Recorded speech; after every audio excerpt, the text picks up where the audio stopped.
If you're buying a house because you don't do it. Run for your life. Mr. Morgan Housel. He's the author of The Psychology of Money, one of the best-selling business books of this decade. He can help anyone build wealth and change their life. The world is split between people who don't know how to start making money and people who don't know when to stop making money. And if you are stuck in a low-income job, you feel like you don't have the opportunity to generate wealth. But once you realize that opportunities are available for everybody, you can choose where you want to live, what job you want, when you retire, because you can be rich. Prove it. People like Ronald Reed, and he was a janitor. What does it take to amass Mr. Reed's $8 million fortune? He's a fascinating story of somebody who became rich despite not having the skills that you normally associated with wealthy people. Then there's Warren Buffett, who's worth $100 billion. But the real secret to their success, investing. My parents are a great example of this. We were very poor, no financial background. And they have like minimal financial interest, but now they'd probably be in the top 3% of professional investors. If you want to do well with money, you don't need to be a genius. If you have endurance in your investing, you're going to be filthy rich. But when most people say, I want to be a millionaire, what they actually mean is, I want to spend $1 million. I want some nice clothes, a bigger house, the nicer car. Ask yourself, what is your relationship with money? If your expectations rise faster than your income, you're never going to be happy with your money. That's the problem. So if I have £100, what's the first thing that I should do? I keep it as painfully simple as I can. So, ladies and gentlemen, you're about to meet the man whose book changed my entire life as it relates to money and finance.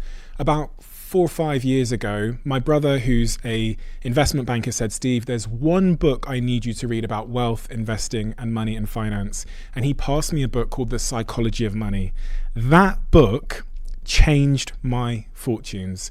It is the reason I've been a successful investor, and it's the reason I've been able to hold on to my wealth and build it. It's this man. And that's the reason why you need to stay tuned and listen to this episode.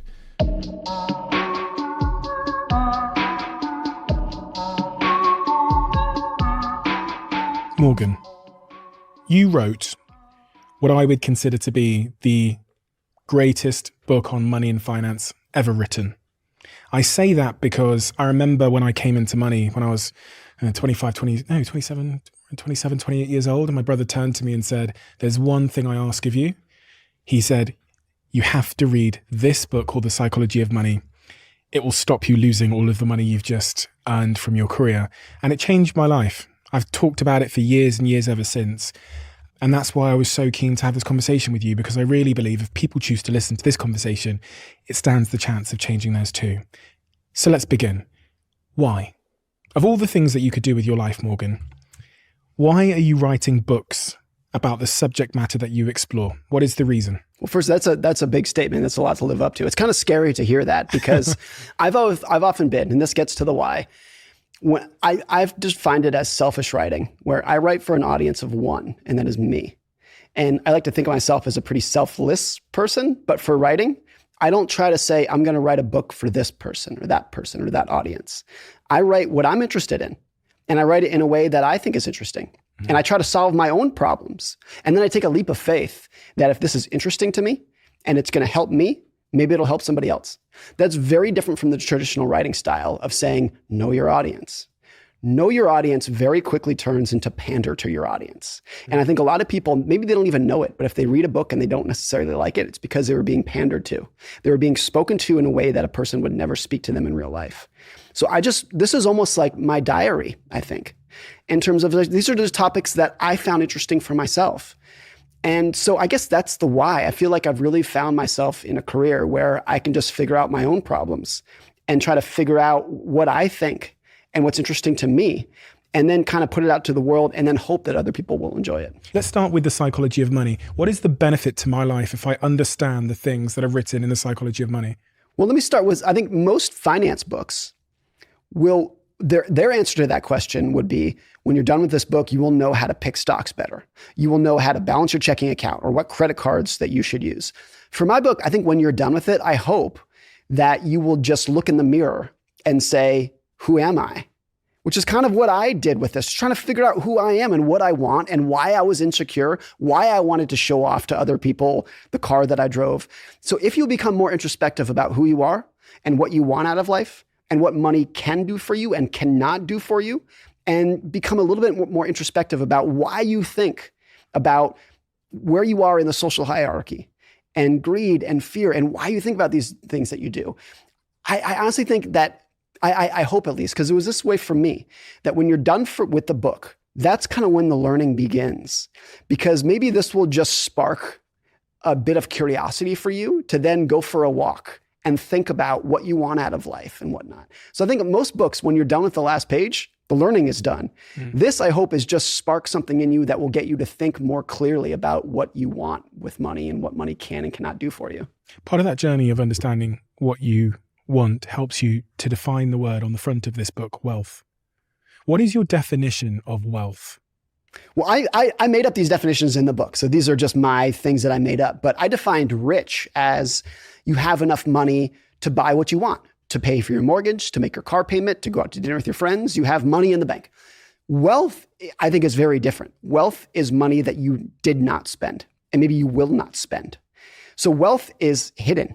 It's the money that you didn't spend on a car. It's the money that you didn't spend on a big house. You didn't spend on jewelry. And that's really important because wealth that's saved up, the unspent money, is what gives you independence and autonomy and just the ability to wake up every morning and do whatever you want with your life. And so I think separating that is really important, because when most people say, I want to be a millionaire, what they actually mean is, I want to spend $1 million. That's what they mean. And when I think about being a millionaire, I think it's you have $1 million that you're not going to spend. And that because you're not going to spend it, you have this giant cushion that will give you independence and autonomy. And so you can wake up tomorrow and say, I can do whatever the hell I want today. I can work for who I want. I can work for as long as I want. I can retire when I want. The world is yours. Like, every bit of savings that you have is a piece of your future that you own. You're just buying your time in the future so that it's yours and you can do whatever you want with it. And that, to me, has always been the goal. There's a quote from Charlie Munger where he says, I never wanted to become rich. I just wanted to become independent. And that when the first time I read it, it was like, that's me too. That's what I want. I don't want a Lamborghini. I don't want a mansion and a yacht. I want to wake up every morning and just say, whatever I want to do today, it's mine. Nobody's going to tell me where to work, when to work, what to do. It's all me. And to me, for not just work, but for your family life, for your health, for your mental sanity, there's nothing more important than that. It sounds like you're talking about your father. My dad, he has such an interesting background. My mother too. Their background is so crazy. And I didn't realize how crazy it was until I was an adult. The early part of my childhood, when my parents were in school, we were very poor. My parents were students living off of student loans and grants. We had no money. And then my dad became a doctor when I was 12 or 13, and things changed. We were not rich, but things got very comfortable. And what was really important is that the frugality that my parents had to have when they were poor stuck with them, even after they started making a little bit of money. They didn't buy a Lamborghini. No. We grew up in a very modest house. It was a nice house, and we took some decent family vacations, but we always lived well below our means, way below our means. Did that confuse you? Because you must have known that your dad had the money. Yes, particularly when I was probably 16, 17, and I could learn how much does a doctor make? You can go look it up and figure it out. And then it was I definitely looked down on my parents at that age, because I was I know you can afford a better car. I know you can buy me better Christmas presents. I know we can afford a bigger house, and you're not doing it because you're mean. I think that was my view. And then it really clicked about 10 years ago. This is not that long ago. So my dad is an ER doctor, which is one of the most stressful jobs that you can imagine. It's literally people dying in your arms every day. And he did this for 20 years. And after 20 years of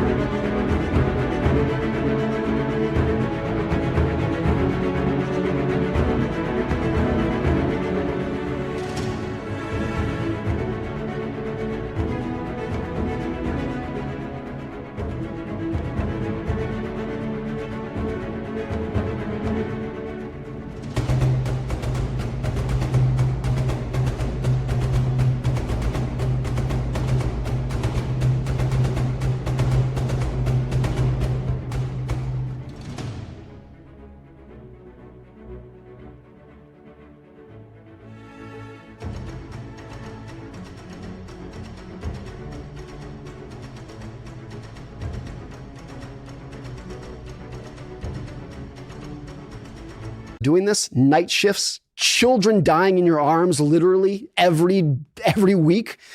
He said he had enough. It was a lot. He put in his dues. He did it for 20 years and he said, I'm done. I'm going to retire. And the reason he could do that is because he had saved up so much money. He was living well below his means. They had a very high savings rate. The moment he woke up and said, I want to be done, he was done. And that was it. And if you contrast that with so many other people, including some of his colleagues, who were also burnt out at age 60, who were also burnt out by having people die in their arms for 20 years. They wanted to retire and they couldn't because they had the bigger house, because they had the nicer car that I thought that we should have had when we were growing up.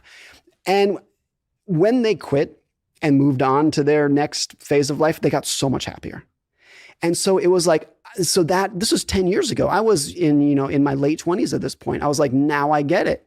He was frugal, he saved a lot, and that made him independent. And the independence made him happier than any car would have done, made him happier than any big house would have done. So it's like, I think that is one of the keys to happiness. Happiness is like the most complicated topic you can imagine. But one of the big puzzle pieces is independence. And there's been a lot of work on this, studies on this, of like, one of the things that makes people really happy in life is having control over what they're doing. And it's more so the flip of side of that. It's like, what makes people very unhappy in life? Not having control over what happens in their future, not having control over their schedule, where they're going to work, whether they're going to get laid off. Having that uncertainty is a massive anchor and weight on your life. And bad for your health.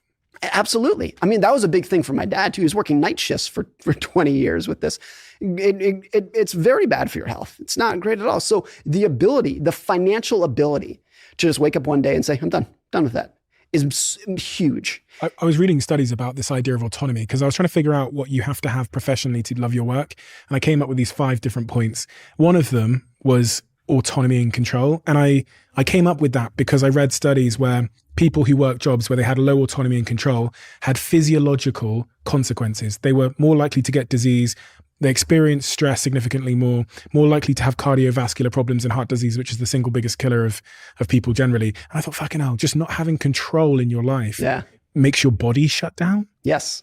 This is something that I think everybody has experienced. If they have something really stressful going on at life, they get into bed, they're tired, you can feel your heart pounding.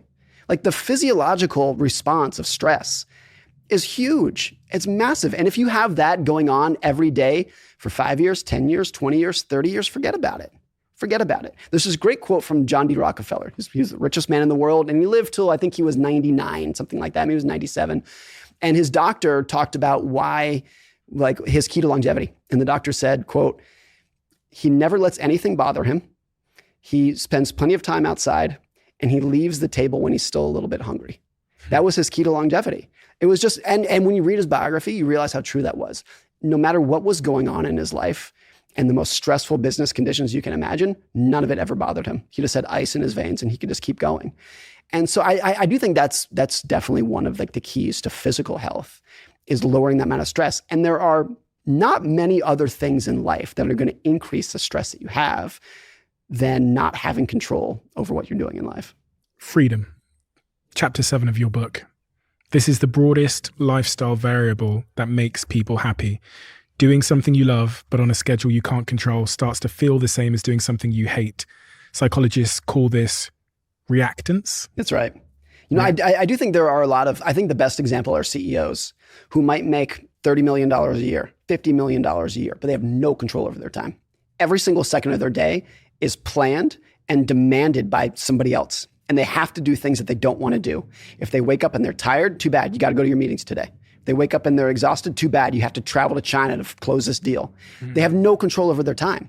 And compare that to someone who makes much less, but they wake up, they can wake up and do whatever they want to do. You want to hang out with your friends? You want to sleep in? You want to take a nap at 2:00? Whatever you want to do.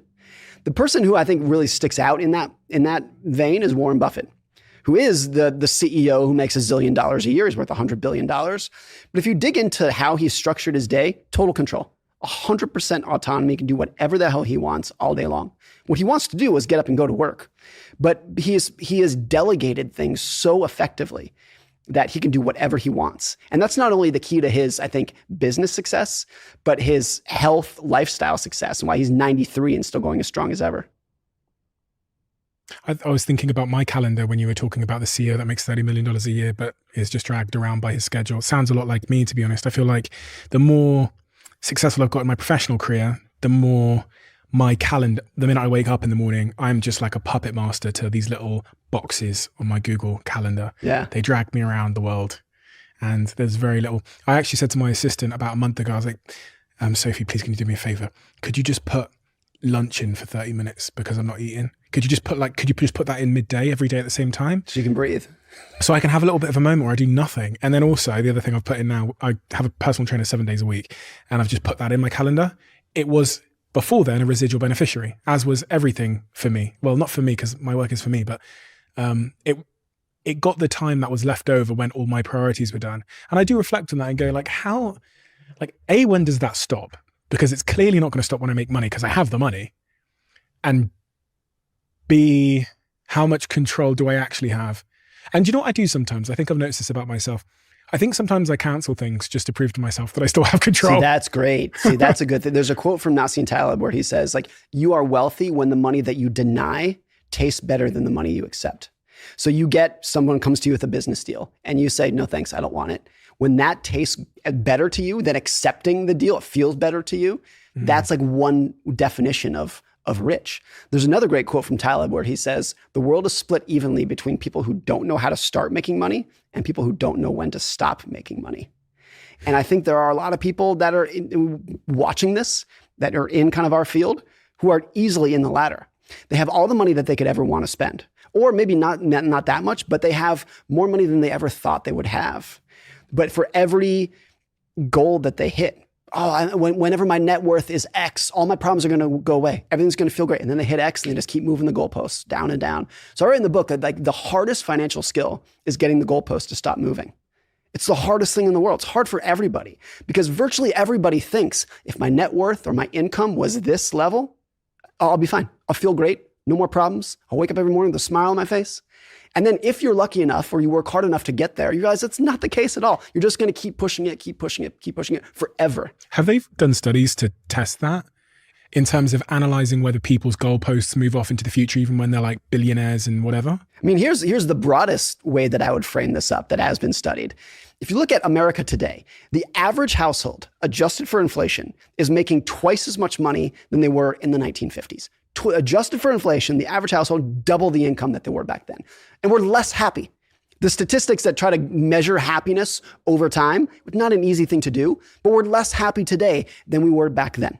And this is why, like, look, can money buy happiness? Yes. And to some extent, does it? Yes. Like people who are in abject poverty are not as happy as people who are covering the basics and they have food and shelter, et cetera, et cetera. But over time, when the society is getting richer and you're comparing yourself to other people, and maybe the average American's income doubled, but so did their neighbors, so did their coworkers, so did their siblings. So you just automatically adjust to that. I talked about Rockefeller before, John D. Rockefeller, who died in, I think, the 1930s. He was worth, adjusted for inflation, almost $500 billion during his day, adjusted for inflation. But he never had, during his life, penicillin, Advil, sunscreen, polio vaccine, keep going down the list of things that virtually everyone can take advantage of today that he never had. But you can't say that the average American is living better than Rockefeller today because we have all of these technologies that he never did. Because we just look at what other people have and assume that that is the baseline. So you can imagine a world in which my kids, my grandkids are earning twice as much as me, adjusted for inflation, and they're no happier for it. Because the new technologies, whatever it will be, that would seem like magic to you and I will just become their baseline. And that's always been the case. If Thomas Jefferson or somebody came to the year 2023, he would faint at the new technologies and the medical discoveries that we have. And these are technologies that you and I don't spend 1 second being grateful for because we've just accepted them as a new baseline. It reminds me of something in your new book, which is out in November, which is, I've gassed up a lot of books on this podcast before, but this is one of my favorite of all time. It's just so easy to read and so engaging because you're one of those authors in this book that realizes the world that the reader's living in, and they are busy and they want the point and they want you to, give them not one word more than you need to. It is so brilliant. It's so brilliant. In this book, you talk about exactly that. You say the first rule of happiness is low expectations. Yep. And that's exactly what you're talking about, is comparison is the thief of joy, because it just raises our own expectations, right? And with that, out the window goes our happiness. Yeah. And it seems counterintuitive to people that if you want to be happy, for most people, it's if you want to be happier, you need to be ambitious. You need more. You need to make more money, work harder, have a more successful startup, whatever it would be. And that's true, but that's half the equation. The other half of the equation is keep your expectations low. So the gap between those two, it's the gap between those two that actually accrues to happiness over time. How did you learn that? I think there have been a couple little stories that really stuck out to me. One that I love that just knocked me on my ass the first time I read it was Stephen Hawking, the late physicist, who was, without exaggeration, one of the smartest people to ever walk this planet. He was just an absolute genius. And a quirk, of course, is that he had a motor neuron disease and he was paralyzed from head to toe. He had no control over his body. He spoke through a computer. Not a single muscle in his body could he actually control by himself. So he was, physiologically, it's one of the worst lives that you can imagine. And he did an interview with the New York Times a couple years before he died. And during the interview, he's talking about how happy he was and how amazing his life was. And the New York Times they asked him, what is your secret to happiness? Like, if there's anyone who has the right to complain about life, it's that guy. And he's talking about how happy he was. And he said, my expectations were reduced to 0 when I was 21, which is when he got his disease. And he said, everything else since then has been a bonus. So this is like the guy whose life is has ended up in a way that most people watching that would say, that's among the worst scenarios you can imagine. And he's probably happier than you and I because his expectations were so low that just waking up in the morning and seeing the sunrise and getting to go to work and talk to people was this magical gift. I mean, you can imagine, not to get too morbid about this, but imagine you're on your deathbed and the doctor is very confident that you're going to die tomorrow. And let's say that you make it one more day. What is that sunrise going to feel like? What's that, holding your wife's hand for one more day going to feel like? It'd be amazing just because your expectations were on the floor. Mm-hmm. And so it's always like that. And you go through life seeing so many people who have everything, all the money, the great family, all the health, the beauty, everything you can imagine, and they're not happy for it. And it's because with everything that they have, their expectations rise not only to that level, they might rise above it. So if your expectations rise faster than your income, you're never going to be happy with your money, no matter how much money you make. You can make $1 billion a year, but if you needed and wanted 1.1 billion, you're broke. You feel broke. And the reverse of that is true too. There are people who make $50,000 a year, but if they only need 40 to be happy, they're stoked. They feel great. And so I think that's one of the reasons it's so important, is because managing your own expectations is more in your control than managing your circumstances in terms of raising your income, raising your investing returns. It's not that you can't control raising your income. You can be ambitious and smart and entrepreneurial, of course, but it's more in your control to just inside your head to say, I'm going to try to want less. That's just a mental exercise. That's not to say it's easy. It's not easy at all, but you have total control over doing it. So how, in a practical sense, can one go about keeping their expectations below their circumstances, I guess? Here's one that really made an impact on me. And it's great that we're in LA because that's where this story took place. I was a valet here in LA all throughout college at a 5-star hotel here in town. So I was young. I was, age 19 to 24, something like that. And all day it was people driving in Ferraris and Lamborghinis and Rolls Royces. And one day it hit me. I remember the moment because it was like out of the blue, it hit me. Whenever someone would drive in a Rolls Royce or something, never once would I look at the driver and say, that guy's cool. Like, wow, look at him. He's so cool. What I did is I imagined myself as the driver. And then I thought, if I was a driver, people would think I'm cool. And it was like, wait, don't you see the disconnect here? Nobody cares about the driver, but they want to be the driver because they think people will then care about them. And once you realize that, the takeaway is nobody is thinking about you as much as you are.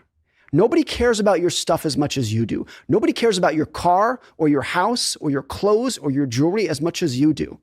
Because to the extent that they're even looking at them, they're looking at your car, looking at your house, really what they're doing is imagining themselves with that nice car. They're not giving you the credit. They're imagining themselves having it. So once I realized that was the game that was being played in society, once you recognize that's the game, your willingness, your desire to show off plunges. And of course, I like nice stuff. I like nice cars. I want some nice clothes. I live in a decent house.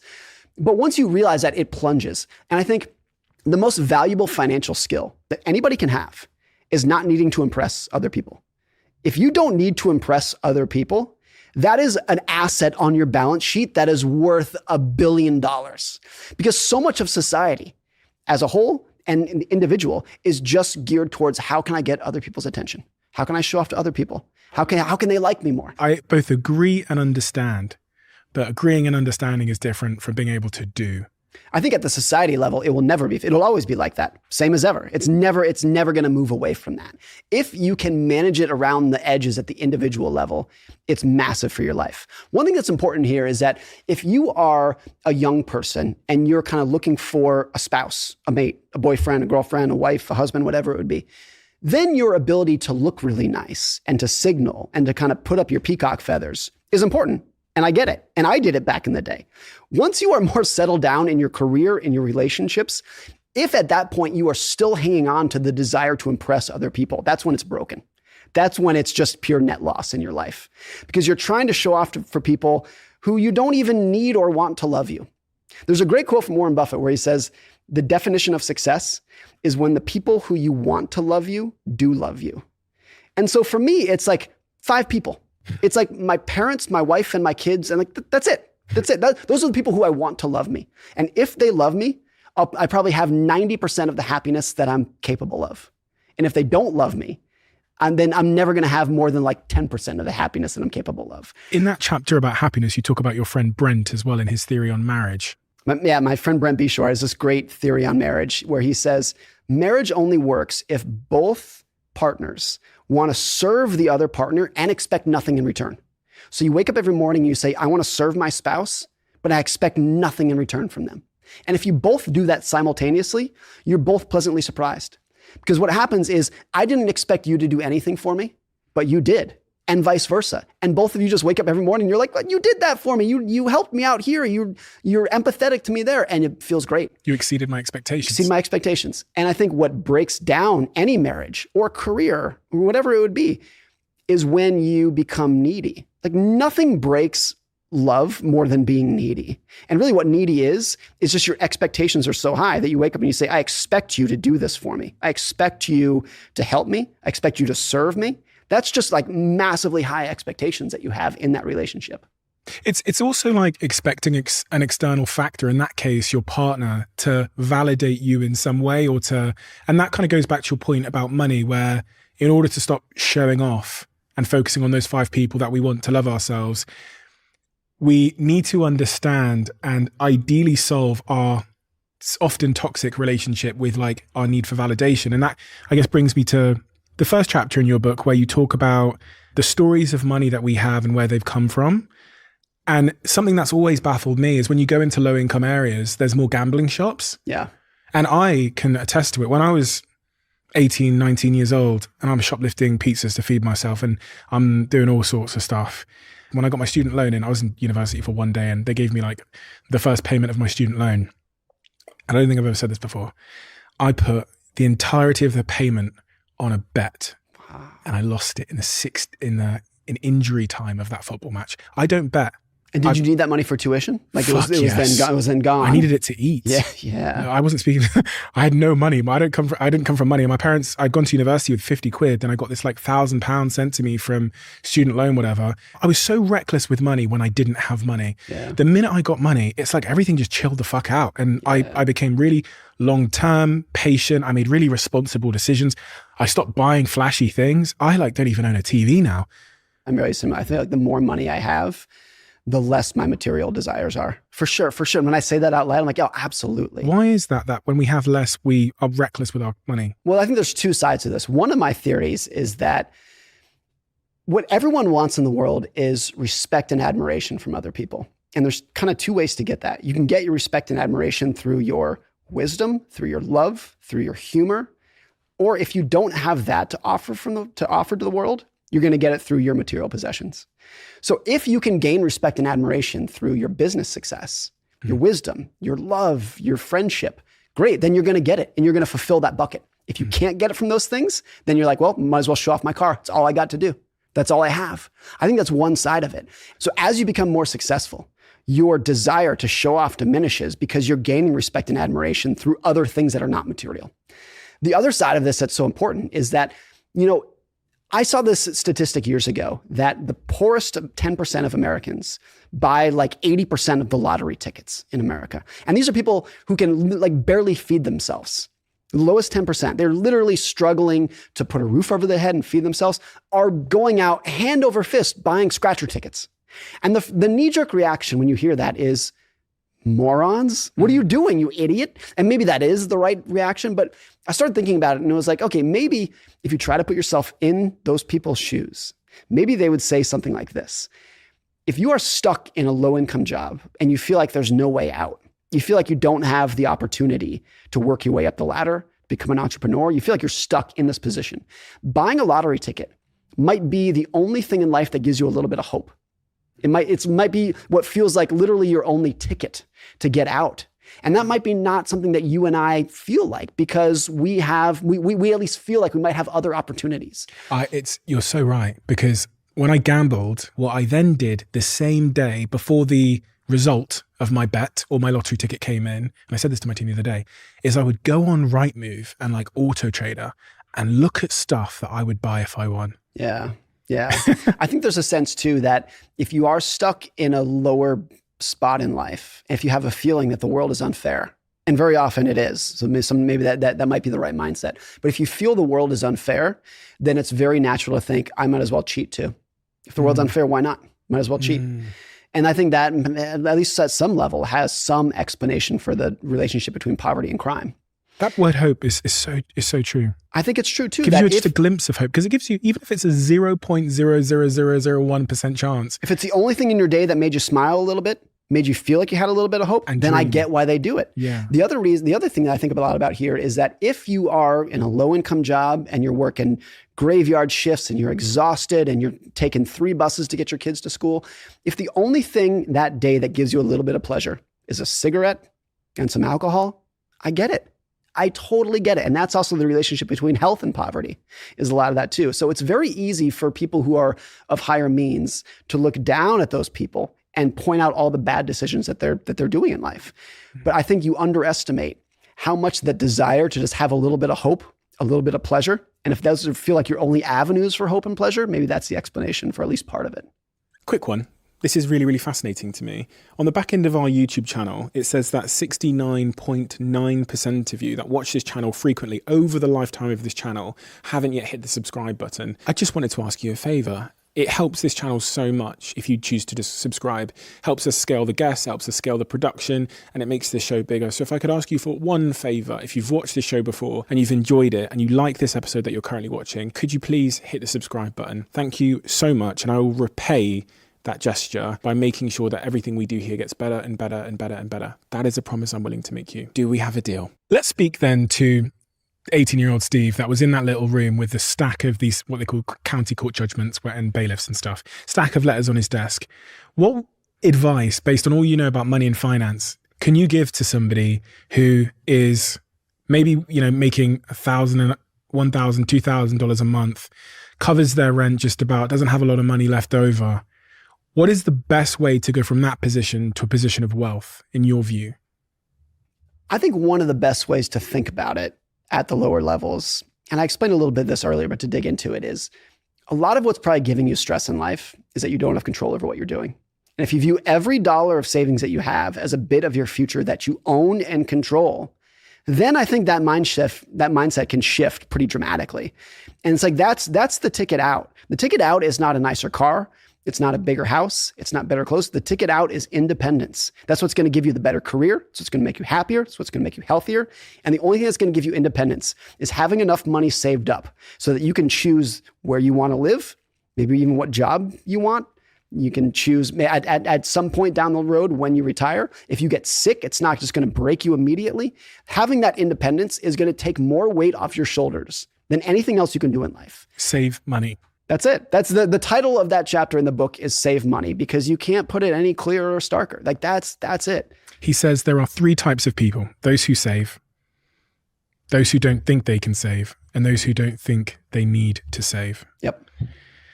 Three types of people. Which one are you? Those who save, those who don't think they can save, and those who don't think they need to save. I tell you what, I've been all three in my life. That's interesting. I've always been a saver. No, I haven't. And see that, I think that's actually very rare that you change who you are. Really? On the nature nurture spectrum, I actually think, and this is kind of disappointing to talk about, it's not fun to talk about, but on the nature nurture spectrum, I think a lot of money is nature. Warren Buffett talks about the people who have the money mind, which means like either they get it or they don't. And if they get it instantly. And if they don't, they'll get it never at all. I actually don't believe in it. It's that black and white. Charlie Munger explains it like that. He says, when explaining financial matters to young people, they either get it instantly or never at all. And he's putting that too starkly, I think. I don't think it's that black and white. But on the nature nurture spectrum, is it 80-20? Is it 70-30? I think it's probably something in that range. So let me give you a counter argument to that then. So as I said, I've been someone that didn't think he could save because I didn't have money, and I just thought, but I could have saved. And looking back now, I know I could have saved. I could have saved a small amount, but I didn't see the value in saving small numbers. I didn't understand the laws of compounding returns, which we'll definitely talk about. I have also been the person that saves, and I've also been the person who thought they didn't need to save. I've been all three. My counterpoint to this goes back to a story that I read from your early years where two of your friends died on a ski trip. Yep. And it also links to something you said in your new book, Same as Ever, where you speak about how sometimes in life, like hitting rock bottom is the greatest incentive to change our lives. Yeah. So I put those two things together and go, that moment when two of your friends died on a ski trip that you were on when you were younger, it had an impact on your risk appetite and your attitude towards, and therefore your attitude towards money. Yep. What happened? What happened? So I grew up skiing in Lake Tahoe, California, and I was a competitive ski racer. Right. So all throughout my childhood and teenage years, I skied 6 days a week, 10 months a year, all over the world. And it was great. There were about 12 of us on the Squaw Valley ski team. We had grown up together and we'd spent our entire lives together.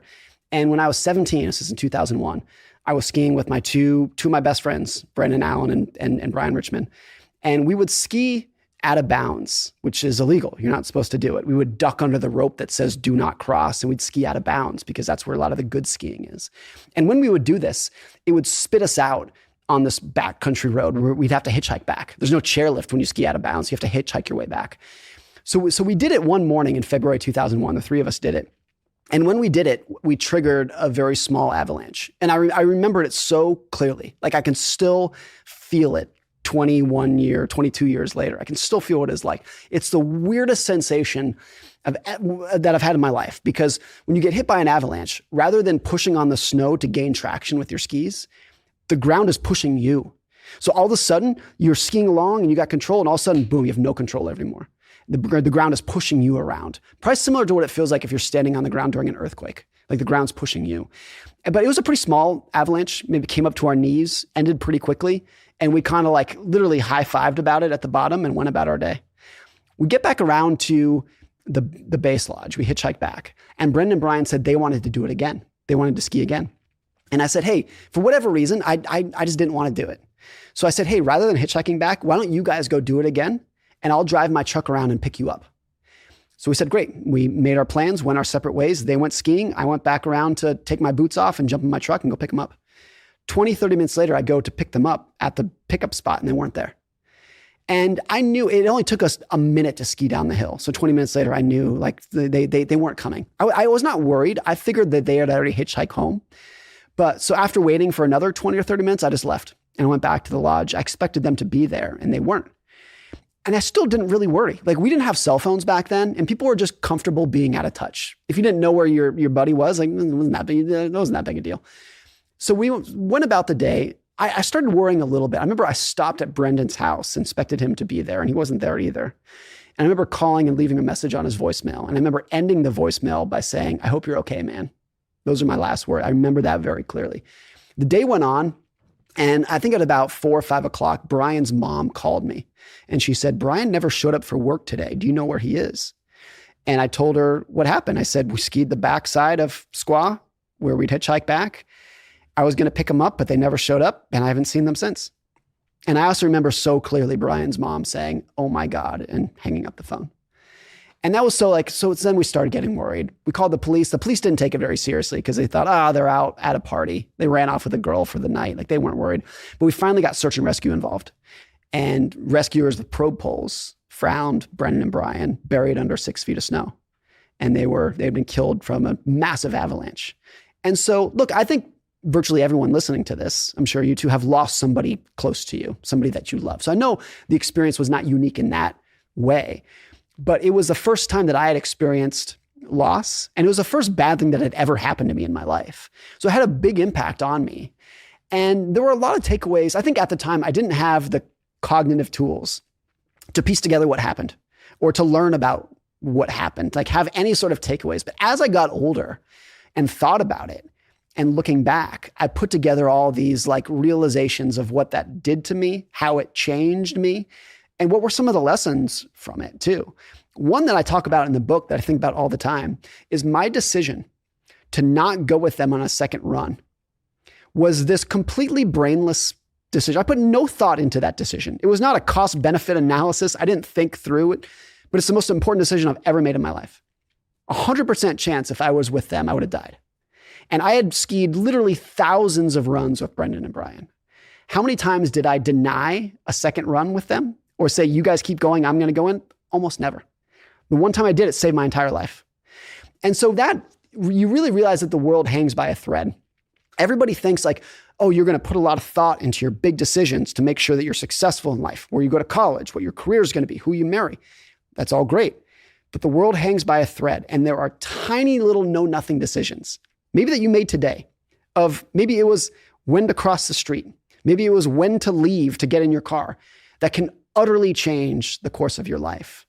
And so once you accept that, of how much the world hangs by a thread, I think you become much more humble with your willingness to make forecasts about the future. What the economy is going to do, who's going to win the election, what's going to happen in my life, my career, my family's life. We have no clue. We have no idea because all we can think about are the big decisions. We cannot piece together the chaos theory of I got in my car at the wrong time. I met the wrong person, or I met the right person, or I decided not to take a second run. We cannot forecast the impact of those things. And so that had a big impact on me too, of just who are we to fool ourselves that we can predict the next recession, that we can predict where our careers are going to be in 10 years, that we can predict how long our marriage is going to last, that we can predict how long we're going to live. We can't. Nobody can, because we can't predict how crazy these tiny events can turn into.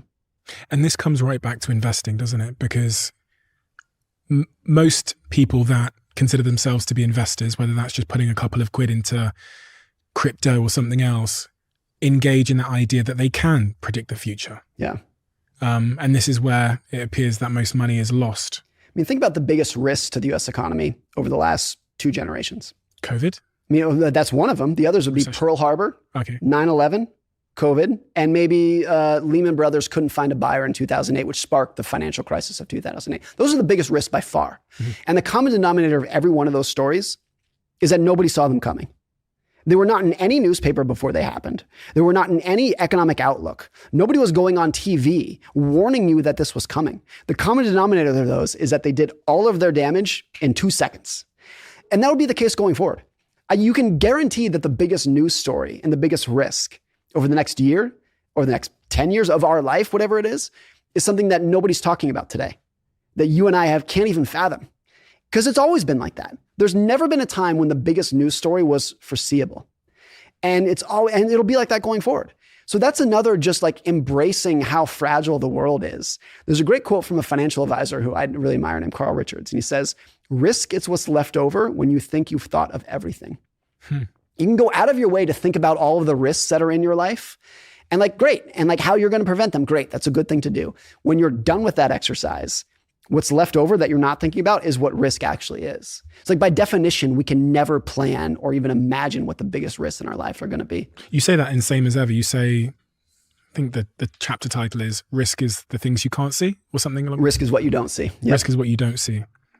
That was a little bit terrifying. And it's true. And I think sometimes you can phrase it as terrifying. It's also kind of relieving that like, why are you going to put so much effort into trying to predict what the stock market's going to do next, what the economy is going to do next? Why are you building a forecasting model to figure out what the economy is going to do over the next 10 years? When you look at the last 10 or 20 years, how could you ever predict 9/11 or COVID? And even look, like something like COVID, there's like a 2015 Bill Gates TED Talk where he talks about the biggest risk to society is a viral pandemic. So it's not that nobody saw that thing coming, but the specifics of when it's going to happen, how bad it's going to be, is it just going to shut down the economy for a week or 2 years? That is completely impossible. But there's also lots of other TED Talks that say everything's going to be great. Of course, So of course. there's a lot more. So on balance, the world had no idea. I think on balance, the world breaks once per decade. Not exactly once per decade, but on average, once per decade, everything that you thought about risk and uncertainty and stability goes to shit. So how do I prepare? If risk is what I don't see, how do I prepare? There's another great quote from Nassim Taleb that I like, where he says, invest in preparedness, not in prediction. So rather than going out of your way to be like, here's what I think is going to happen in crypto, here's what I think is going to happen in the stock market, just make sure that you have a big enough buffer in your finances, cash, liquidity, being scared of debt, so that no matter what happens, you at least have a fighting chance of enduring it and making through. One thing I've often thought about is that you should have enough cash in your investing portfolio. The amount of cash you should have should feel like it's too much. It should make you wince a little bit. Because if you only have enough cash to put up with the risks that you can envision and the risks that you can foresee, you're going to miss a surprise every single time.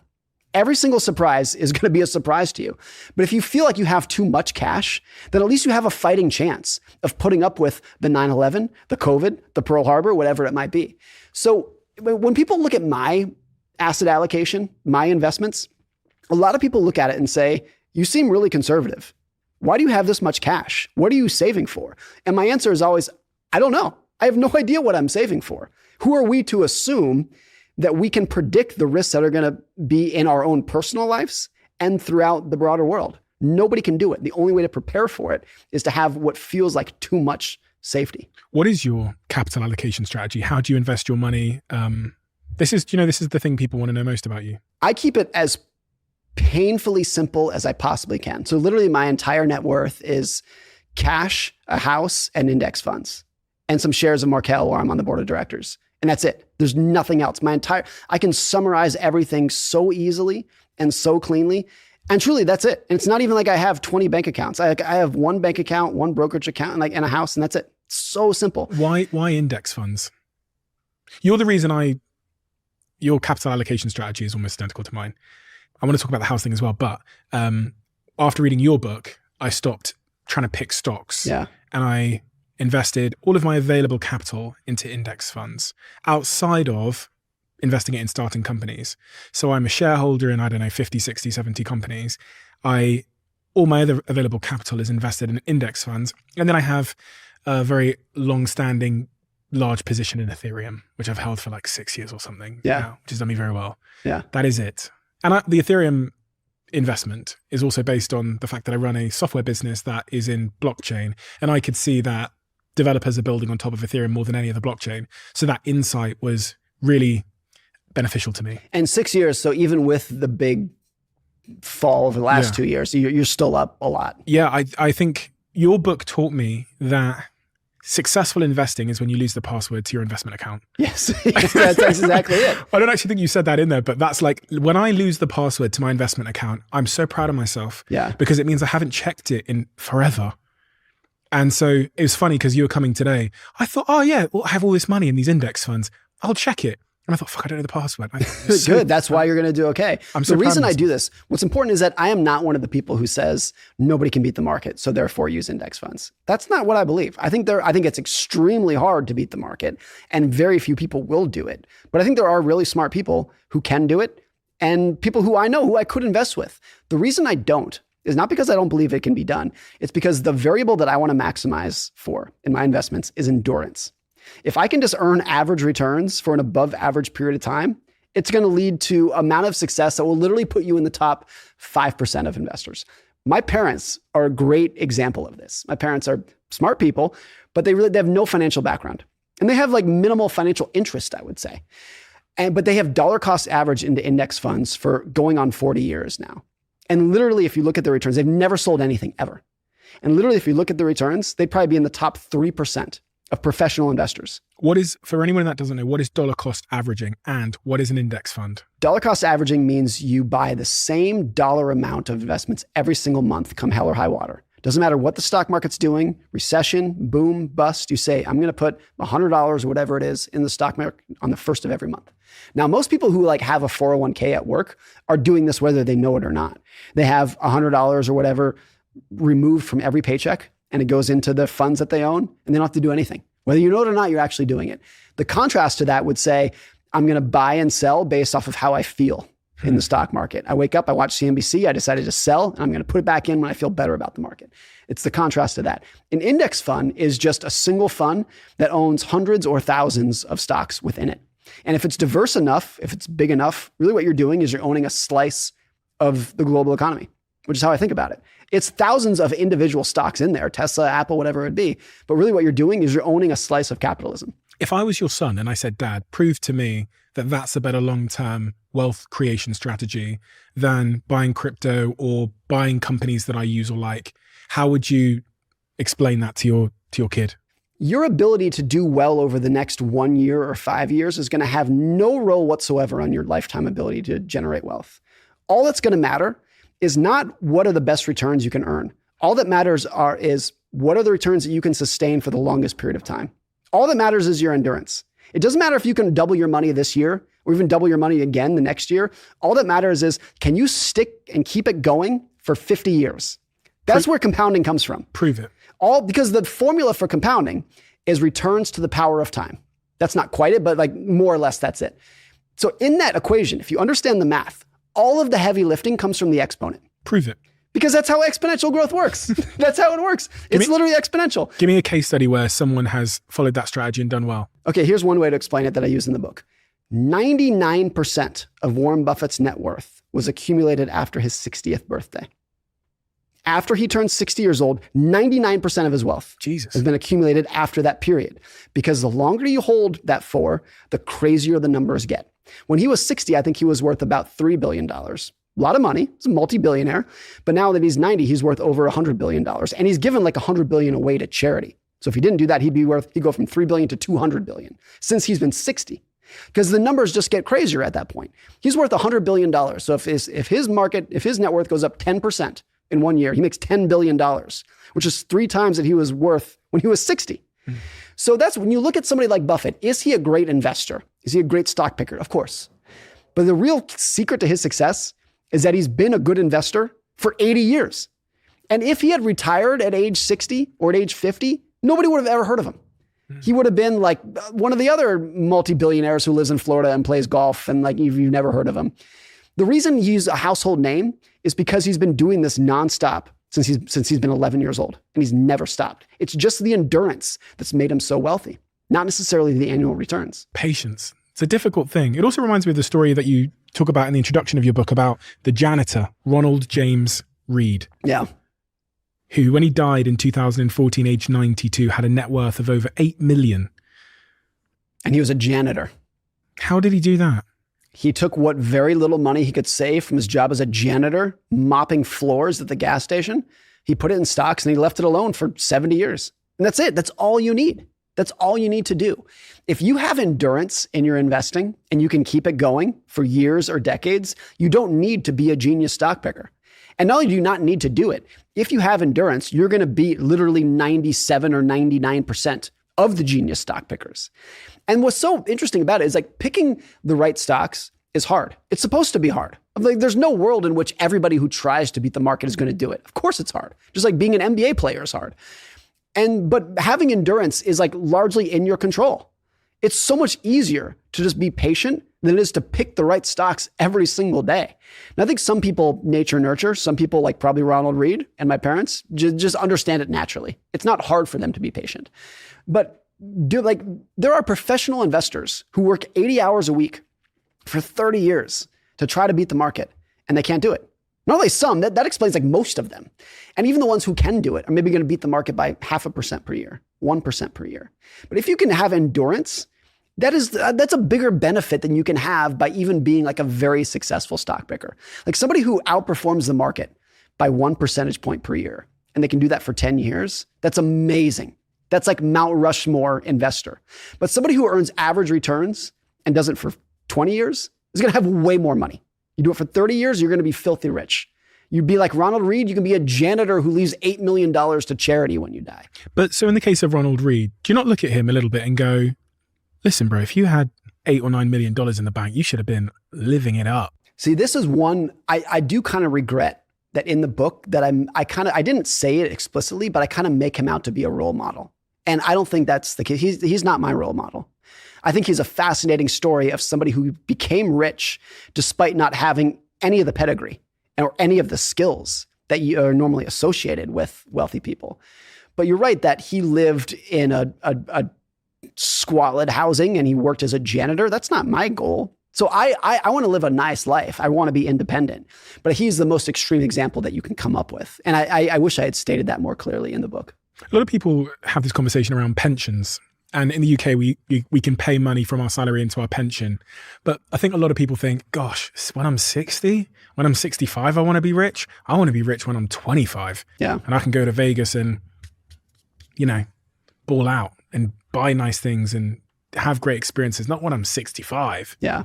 No, I think that's true. I think there are a lot of people, a lot of financial advisors will say that one of the hardest things they do as an advisor is getting their clients to spend money because they've been so conditioned to save, that when they finally retire at 65, they don't know how to spend. They have no clue how to spend money.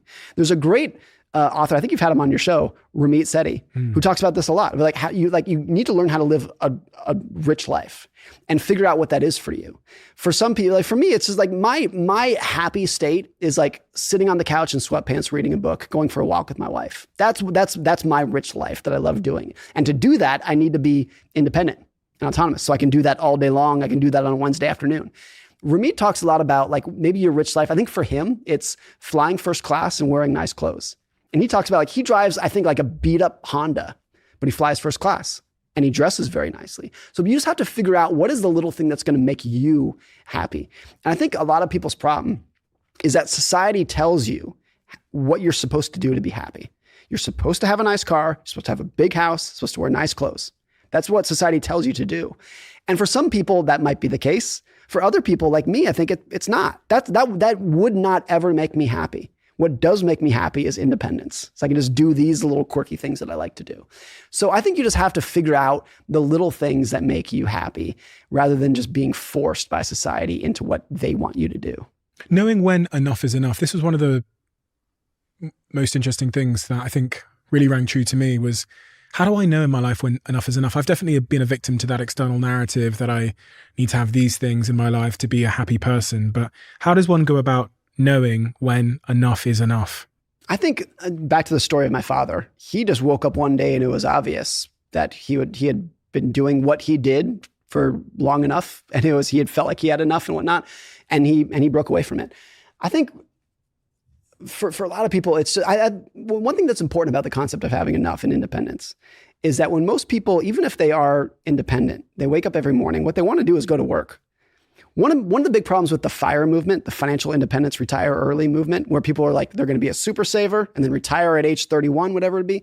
So many of those people who actually did that and retired at age 31, once they retired, after about 2 weeks, they were bored out of their mind.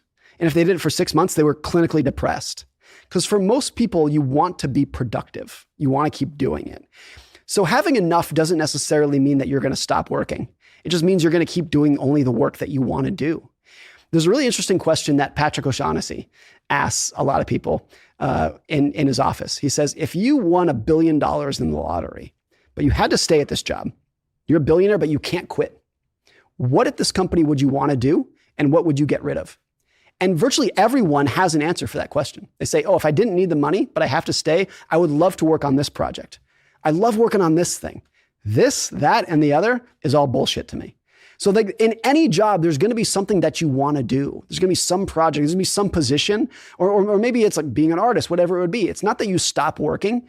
It's that when you have enough, you get to pick and choose which of those things you're going to end up doing. It's often too late in our lives when we realize the cost that we've paid for enough never being enough. You know, it could be family, it could be health, whatever. I always reflect on with Bronnie Ware, wasn't it, who interviewed people on their deathbeds and found out that the biggest regret of the dying was not living a life true to themselves, working too much, etc. But that's on your deathbed. There's nothing you can do at that point. Right. And I think a lot about this, like, what am I going to regret? Yes, I think about that too. I think this is pretty morbid to think about, but I think about if I were on my deathbed tomorrow, would I regret working hard and saving a lot of money? And my answer is absolutely not. It would give me so much pleasure to know that my wife and my 2 young kids are going to be fine. And the opposite of that, I cannot fathom being on my deathbed and looking at my wife and my 8-year-old son and my 4-year-old daughter and thinking, you guys are screwed. That would be the biggest regret I can fathom. So I think a lot of people would look at someone with a high savings rate like me and would assume that I'm going to regret it on my deathbed. And who knows? But I have to think it would actually be the opposite. What gives me so much happiness and pleasure is taking care of my family. And if I were to go tomorrow, I wouldn't regret for 1 second the car that I didn't buy, the big house I didn't buy, the nice clothes I didn't buy. Not for a second would I regret not doing those. It's a really good frame to think through, isn't it, about our financial decision making? And, you know, a lot of people like saving up to buy a lot of nonsense that's going to depreciate. And would you rather have a little nest egg left over for the ones you love or buy that Lamborghini? There's another great book called Die with Zero, which basically the title is self-explanatory. And one of the concepts is even if you want to give money away to your family, don't wait until you die. Don't make your kids wait or like hope.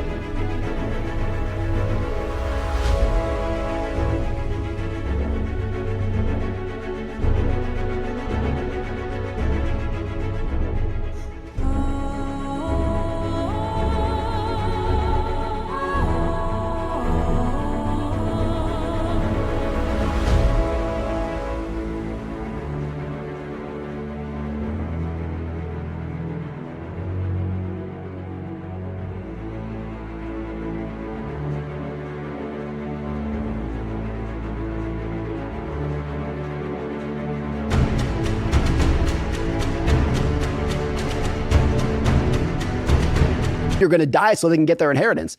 Give it to them when it really matters, which for most people is in their 30s and 40s. If you wait until you die at age 90 and your kids are 60 and then they get your money, like what's the purpose of that? Give it to them when they need it. When they're raising kids and whatnot, that's when they need your money. I really like that concept. I think about that with my own kids. The counterpoint to that is, though, if I just give my kids money, then like the Chamath quote, they might lose it quick. So think about that, especially as, you know, someone that has a lot of cash they could give.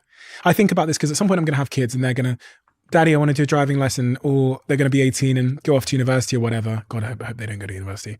And they're going to say like, I've got nowhere to live, or I found this nice apartment, Dad. And in those moments, do I make the decision to pay for it because I can, or withhold it because they need to learn the hard way? I have this, I'd call it an argument with my girlfriend, where I say, babe, listen, when we have kids, they're going to sit in economy. And she's like, absolutely not. Yeah. And I'm like, no, babe, when they okay, we made a deal. I think we got to about when they're 12 years old, I'm going to put them in economy so they can learn for themselves the value of things.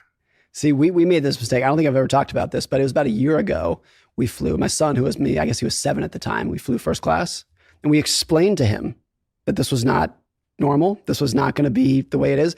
As soon as he did it, he went home, he told all of our neighbors, told all of his friends, told everybody at school. And that was when my wife and I were like, can't do this, never again. You see how quickly somebody can be spoiled or use that to try to show other people that they are superior to them. Expectation. That's when it was like, no, we can't ever do this ever again. And you moved his expectations in a way. Absolutely. I didn't fly first class till I was 35. He did it at 7. And so when I first did it at 35, I remember feeling, I earned this. I worked for this. And it also felt so special to me because I'd flown coach 9,000 times before that. So it felt amazing. And so I think about that a lot. There's a great quote from Charlie Munger where one of his rich friends says, Charlie, if I give my kids all of my money, is that going to ruin their ambition? And Charlie says, of course it will, but you have to do it anyways. And the guy says, why? And Charlie says, because if you don't, your kids will hate you. And I think that too is lots of Charlie Munger quotes are framed as black and white. They're extreme. But I think that's probably like 80% true. Really? That it's maybe 70% true, that if you are a wealthy person, and I'm not talking billionaires, if you just have a moderate amount of wealth that you might pass along to your kids someday, that your two options are kind of, at least to some extent, hurt their ambition or risk some level of strife. And it's always child dependent. Like I always make the example that if 18-year-old Bill Gates or Mark Zuckerberg or Elon Musk inherited $1 billion, wouldn't have made any difference to their ambition. They would not have slowed them down by 1 second. But most people, including myself, it would have. Like I was driven by fear of not making it, which is what most people are. I was scared shitless that I was not going to find the right career, that I wasn't going to make it. And that's what drove me. Some people don't need that, but I think it's very rare. I think the huge majority of people, if you give them an easy life, they will take it and embrace it with both hands. Making money and keeping money require two different skills. You've spoken about a few of the skills that are required for making money. The one that really stuck out to me that you've discussed so far is this idea of endurance, patience, regardless of what's happening in the markets, regardless of the volatility, lose your password and sit on your hands. Just on that point as well, I remember reading somewhere, it might have even been your book. It's so crazy because the things that I know about money, I can't remember where I've got them from, but most of them came from this book. Like most of the principles came from this book. And one of the things that I read was that Warren Buffett would go like 5 years without allocating capital. And this quote where he said, the hardest thing to be a great investor is to be able to sit on your hands and do nothing. Sit on your ass and do nothing. That's it. That's a Munger quote. And that's what they're doing right now. Berkshire Hathaway, which is Warren Buffett's company, has like $150 billion of cash right now. And that's their entire 60-year history of Warren Buffett and Berkshire Hathaway is build up a shitload of cash, wait 10 years for an opportunity, deploy it all, and then go back to waiting and building up cash. Crazy. And that's how they've done it. Good opportunities are rare. Of course they are. They should be rare. It shouldn't be that anybody can just open up their stock account and find the opportunity of a lifetime. What are the It's going to come once a decade. What are the other skills then? Endurance, patience, to get money. For the ordinary person, endurance and patience is 99% of what you need as an investor, because the opportunities there to invest in a low-cost index fund are available for everybody. And you can do that from your phone. Like you do it from your phone, open up a Robinhood account, buy some index funds. Anybody can do that. And so but that was not always the case. It used to be like 20 years ago that the only people who could invest were people who had a lot of money and could afford a broker and had a connection to a broker. And you had to like make a phone call. A phone call. You had to know a guy. And even then you were going to pay a ridiculous fee to that person for doing it. You got pieces of paper and all kinds of. Huge. It was a joke. And that's 20 years ago. It was not that long ago. So I think like people aren't grateful enough or appreciative enough of how much things have changed that open up those opportunities for everybody. You talk about the skill of keeping money, which is different from the skill of getting money, is predicated on survival. Financial survival, and just putting up with all the unpredictable nonsense that's going to happen between now and the end of your life. And we talked earlier about the surprises, Pearl Harbor, 9/11, all these big surprises. It's just your ability to endure things like that that's going to be literally 90% of your financial success and your investing success. So gaining money is like being an optimist and taking a risk, like being optimistic about yourself, swinging for the fences. You need that to get rich. Staying rich is like the exact opposite. You need a level of being conservative. You need to be scared.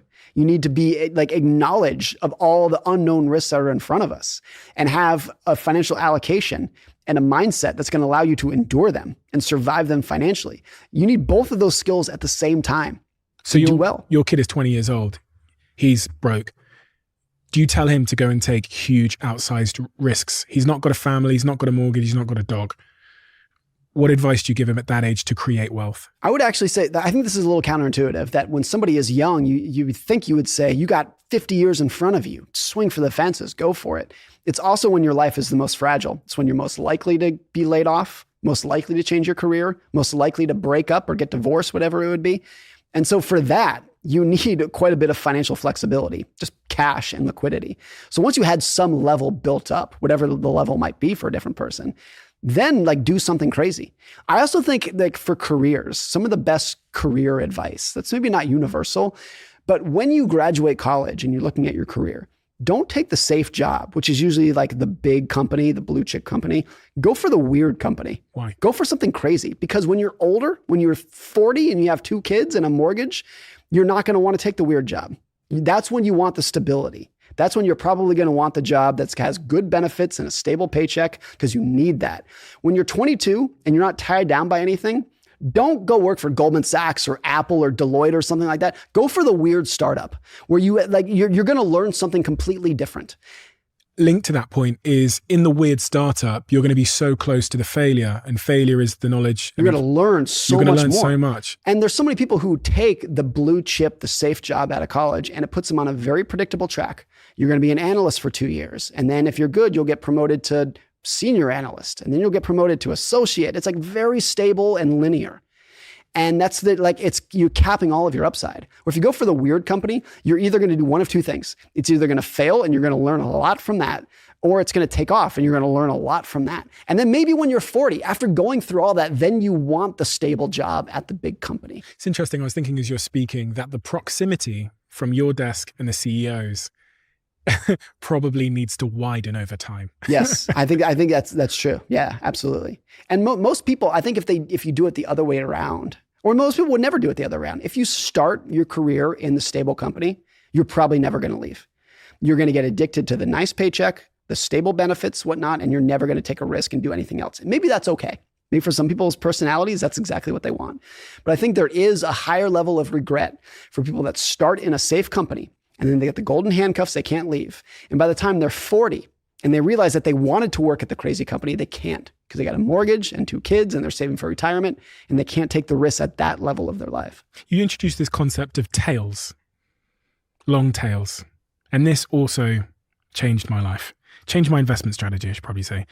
You talk about the example of venture capital, where for every 50 investments that venture capitalists make, statistically, half of them will completely fail. 10 will do okay, and 1 or 2 will make huge profits that drive 100% of the fund's returns. Yeah. This is a lesson about investing in finance, but it's also, for me, a lesson about life. It's always life. Yeah. It applies to everything. Tails, where just a couple of things that happen explain 90 or 99% of what matters. It's always the case. You see it in business where you take in the United States, there are, thousands of public companies that you can buy stock in. But the huge majority of the value in the US stock market is in like 10 companies. Apple, Tesla, Microsoft. So even though you have thousands of companies, 10 of them are the ones that really matter and are going to drive all of the returns over time. So why don't you just buy those 10? Because nobody knows what they're going to be, at least in hindsight. That's the argument for owning 1,000 of them, is that you know that the 10 that are going to be the next big ones are going to be in there. All of this is a case for humility. This is honestly what I took away from your book. You're expecting to walk away with tips, all these tips, these tricks, these special ways to make more money than everybody. What I came away with is this one important lesson that I've never been able to unsee, which is, I don't know. I think that's great. And that back to, I wrote this book for myself. That's been the biggest lesson for me. Is not only do I know, but nobody else knows either. Everyone else is bullshitting their way through the investing market too. They don't know either. I'm in this crypto chat where one of my friends, I won't disparage him, one of my friends, he's the guy in the chat that's always posting the forecast graphs. You know those ones where they kind of like the little logger graphs where they forecast where the stock or the crypto is going to go. Where they think it's going to go, right? And it's always... It's always up and to the right. And it's kind of like male horoscopes. I heard someone say that. That's such a great, yeah. No, I think what's closest to investing is something like the horoscope, where even if you know it's bullshit, you want to read it. Why? Because it's comforting. What a lot of people want out of their investing forecasts or whatever it is they want to reduce the uncertainty that's giving them stress. Because everyone, I think, intuitively knows that the future in front of us is unknown and it's unknowable, but that hurts. And so if it hurts, you try to reduce that stress by finding someone who says, I do know what's going to happen. You know what this applies as well is I read Amazon's Jeff Bezos, who's the CEO and founder of Amazon, his shareholder letter, where he says, we have to be the best place in the world to fail. We swing for the fences 10 times, and for every 10 swings, 9 of them are in the Amazon graveyard. He's talking there about A9.com, which nobody knows because it failed. The Fire Phone, which nobody knows. Yep. But the 1 in 10 pay for the entirety of the graveyard. The 1 in 10 is going to be AWS, which will make 70 billion this year. Right. He talked about that when the Fire Phone from Amazon, which if you don't know, Amazon built a cell phone. It's called the Fire Phone, and it was a joke. It was a disaster. It was a massive flop. And he was doing like an analyst call. And this analyst talked about like, hey, the Fire Phone flopped. Like, what happened there? And Bezos said, if you think that was a big failure, just wait. You've seen nothing yet. And like, that's why Amazon's successful. They're willing to try 1,000 things with the idea that they know 990 of them are going to fail. But the 10 that work, are going to be massive. And if you can fail well and have the mentality to fail and the financial backing to be able to fail, like make sure your bets are not that big, and you can just keep taking little risks all the time, the optionality that you get from that, like the odds that one or two of those are going to explode are huge. It's massive. I mean, it's no different than how do you win the lottery? You have to buy thousands and thousands or millions of tickets. If you buy billions of tickets, you'll probably win the lottery. It's probably not going to pay off because it doesn't work like that. But it's the same concept. Like if you take enough swings at bat, one of them is going to hit eventually. And this is also a reason why some companies look innovative. They look like they're geniuses, but in fact, their failure rate is massive. Massive. There's a story at Netflix several years ago where there was a report to the CEO, and the report was all of the new movies that we've come out that we've produced have been successful. And whoever presented that probably thought, this is great. This is what you want to hear. And the CEO said, that's terrible. That means we're not taking enough risks. If every movie that we release is a hit, we're not taking risks. Like you want your failure rate to be at least that's when you know you're at least trying something new. It's the same like if you're managing a hotel, you don't want every room to be sold out because that means you're not pricing high enough. You know you're doing a good job when you have 10 empty rooms. That's when you know you're pricing the other rooms at a high enough rate. So there's always going to be like some level of what looks like failure that you need. And if you don't have it, you're not taking a big enough risk. Daniel Ek sat here and he said the same thing. He goes, one of the most important metrics that I think about at Spotify is our mistake rate. Yeah. And people will think, okay, so he wants to limit mistakes. Very much the opposite. He wants to make sure that the company maintains that sort of startup mentality and they increase their rate of mistakes. And this brings me to something which I kind of hit me like a truck in your new book, Same as Ever, which was this idea that we need to keep running. Now, there are areas in my professional life where I've been successful. Podcast is doing well, I think, doing pretty well. And I had a car journey with Jemima, who's through the wall, who you met. And last time we came to LA, I'm in the front seat of the car and I go, Jemima, do you know what our biggest threat is now? Complacency. When people get successful, they play defense to their detriment. They don't play offense as much as they need to keep up with the rate of change in the world. And then a young, scrappy, agile incumbent who has a high risk appetite will take their cheese. Right. And your chapter on Keep Running, there's two quotes that I really pulled out. The chapter's called Keep Running. And the two quotes that I pulled out were, competitive advantages tend to be short-lived, often because their success plants the seeds of their own decline. One more quote. It's easy to overlook how many forces pull you away from your competitive advantage once you have one, specifically because you have one. Success has its own gravity. That's right. And the biggest source of gravity there is laziness. The reason you're successful is because you work so hard to get to where you were. And now that you feel like you've made it, now that you feel like you're on the top of the mountaintop, you get lazy. And that's so many companies fall for that. So many careers fall for that. There's a great story from Jerry Seinfeld where he said that one of the reasons that he quit the show when it was still going gangbusters is because he could start to sense that what made the show successful was starting to go away. He said, and part of the reason is because he got so famous. When he was not that famous, he could go sit in a coffee shop and watch how people ordered their coffee and make a joke out of it. He was observing how society worked. Once he got very famous, he couldn't do that anymore. He was too famous to go sit in a deli and watch how people ordered their sandwiches. He couldn't do it. So therefore, he didn't have a lot of the source material that he had before.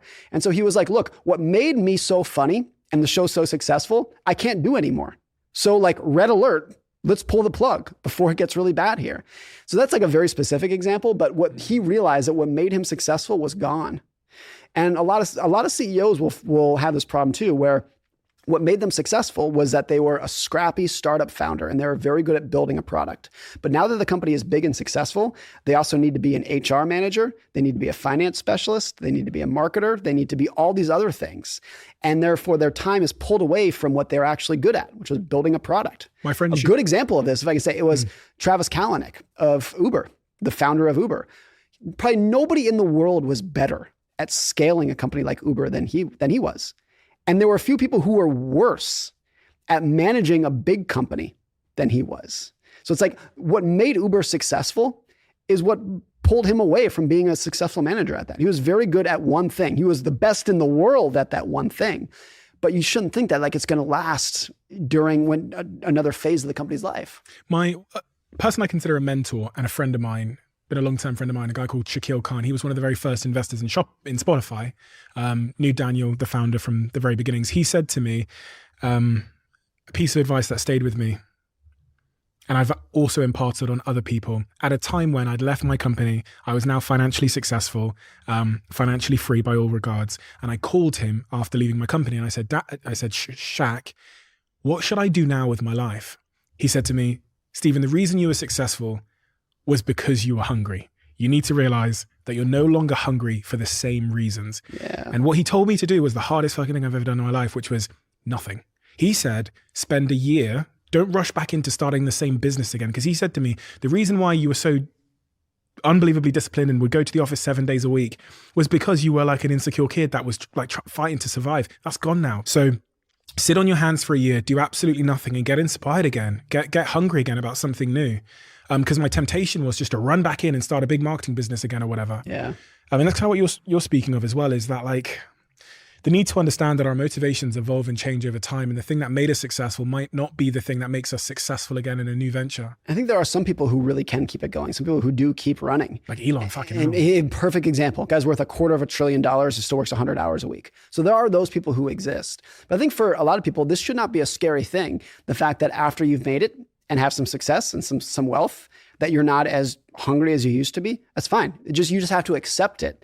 It gets dangerous when people don't realize it and they are less hungry. They're not as motivated, but they're still going to try to go start a new business even though they don't need it anymore. And then they're shocked when that business doesn't work. He said to me, you need to take on a moonshot. And because he goes, you did the first business, you did well, whatever, etc. He goes, the thing that will make you hungry and sufficiently terrified is you now need to find a big, scary, terrifying goal. That's what Elon did with Twitter. Yeah. He'd already become the richest man in the world and he probably got bored a little bit. And he said, I need to do something that's crazy. And that even for someone like me is going to be an absolute stretch to pull off. Crazy. Which was buying Twitter and running into the ground. I mean, there's no surprise that billionaires all seem to start rocket companies. Yeah. I mean, the reason that they are successful is because they have that complete swing for the fences. I mean, most people would quit full stop when their net worth hit 10 million or less, 3 million. And so for someone to have a net worth of 10 billion and to wake up and say, I'm going to keep going as hard as I possibly can, that's why they have that level of success. It's complete insatiable hunger for more. I sat with a billionaire when I was 24 years old, and I sat in his office and I thought, okay, this is going to be really interesting. I get to meet this very successful person in Manchester. And I looked into his eyes and said, why are you doing this? Like, you have all of this money. And it became completely apparent to me that it was not about the money. It was all about competition. I then went and met another billionaire who's in Manchester, runs another big company in Manchester. Everybody knows the company. And it was the same thing with him. It was the thing that had got him to $1 billion was the thing that was going to keep him going after $1 billion. Yeah. I mean, there's this chapter in my book about natural maniacs, like people like wild minds, people, the kind of person like Elon Musk who has that mindset to say, you know, when he was 30 years old or whatever, he took on GM, Ford, Chrysler, and NASA when he was like 30. The kind of person who thinks that is not the kind of person who's going to say, I have enough, I'm going to put it all in muni bonds and go live on the farm. Like, it's not the person who thinks they can do that and can pull that off is the kind of person who's never going to stop. If Elon Musk lives till he's 97, he's going to be starting new rocket companies for sure. Do you think he's happy? No, absolutely not. I think most people in that situation, the word that I would use is tortured. I think they wake up every morning tortured at the problems that they are aspiring to solve that they haven't solved yet. There's almost no biography of a very successful person like that, of that level of success, that you would read their biography and say that life sounds great. It's one of the things that hit me like a train truck was those two billionaires I met were just the most miserable people. Absolutely. And I met one of their sons and they go, Dad is so unhappy. I remember him saying that to me and just going, fuck. He's going to that office every single day, has $1 billion and his kids think he's like sad. There's this amazing story. Do you remember MySpace back in the day before Facebook? And the guy who ran it, his name was Tom. I forget his last name, but when you signed up for MySpace, Tom was your first follow. He was the founder of MySpace and he followed everybody. And he sold MySpace, I think, to Qualcomm, maybe it was. No, I'm sorry. well? He sold MySpace to Viacom, Viacom. and did pretty well. Let's say he made $50 million. It's No, probably he something made in that range. It's probably nothing that's dramatic. 500. Was it? Maybe he sold the company for that much. Yeah. I Yeah, actually he don't know, but probably it didn't was make that it was a good but not extraordinary sum of money. And you can see his life on Instagram. It's not exaggeration. He's like travels around the world with his girlfriend, hiking in Bali. It looks like, at least from Instagram, he lives this amazing life. And then think about Mark Zuckerberg, who is like every year hauled before Congress, where he's like screamed at for causing all of society's ills. And he has so much on his shoulders. And Facebook stock fell 70% last year because everyone thinks it's going to hell. And like, it looks like a very stressful, incredible amount of pressure on his shoulders. If you were to ask me, which one of those lives would I take? Would I rather be someone with $50 million who was traveling around the world, hiking in Bali with my wife? Or would I be worth $100 billion and wake up every morning scared shitless with so much pressure on my shoulders? For me, it's obvious I'd much rather be Tom than Mark. But that pressure is a drug. In the sense that when I say the pressure is a drug, I mean, we know from motivation psychology, and I mean, I think I saw on the back of your book, Daniel H. Pink. Yep. Daniel Pink told me that when people aren't sufficiently challenged, they lose motivation and their level of challenge kind of increases. So to be engaged with a task, you need to, and you think of this like game psychology, the levels need to get harder and harder for you to be engaged. That's why every game we play, it's not on level 1 over and over and over again. We need it to go to level 2, crosswords get more difficult, we stay engaged. Do you not think that's the case with like a big famous CEO, that their engagement appetite, their challenge appetite just grows, and that's the only way they can stay engaged, solve bigger problems? I think if you look at someone like Bill Gates, I think he had figured out business.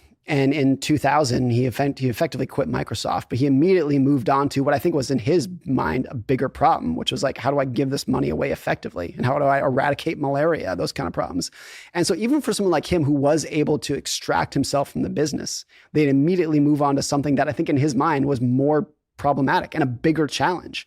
So there's never going to be a period where someone like that were to say, I've had enough. I'm just going to retire to read books. Like that will never be the case. It's always going to be, I think they're addicted to the challenge. Is what it is. Yeah, and I think I am. I think everybody is to some extent, and the Musks and the Gates, those people are extreme examples of that. But I think everybody needs a minimum level of stress in their life. And the irony is that we all kind of dream about like, what can I do to eliminate the stress? So I just wake up in nirvana every day. And you can't. Everyone needs to have some sort of conflict, strife, challenge, stress in their life.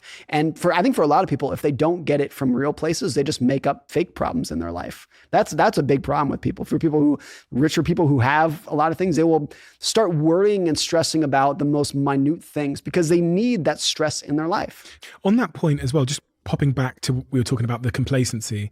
The other thing that I think successful people become a victim of is their own correctness. I think about that with me, like I've been right about several decisions in a row, so surely that creates evidence that I'm probably right again. Yeah. And that can be your downfall as well. Or what a lot of it is you were right on this topic, and then therefore you assume that you're going to be right on another topic. And you didn't know the role luck might have played. You didn't know what luck would play, but let's say you're a very successful investor.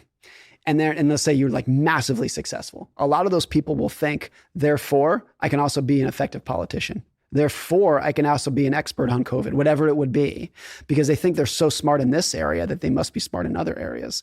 A lot of doctors have this problem with investing, where they think, I'm a doctor. I'm very successful. I got a PhD from a great school. Therefore, I can pick the stocks because I'm a smart person.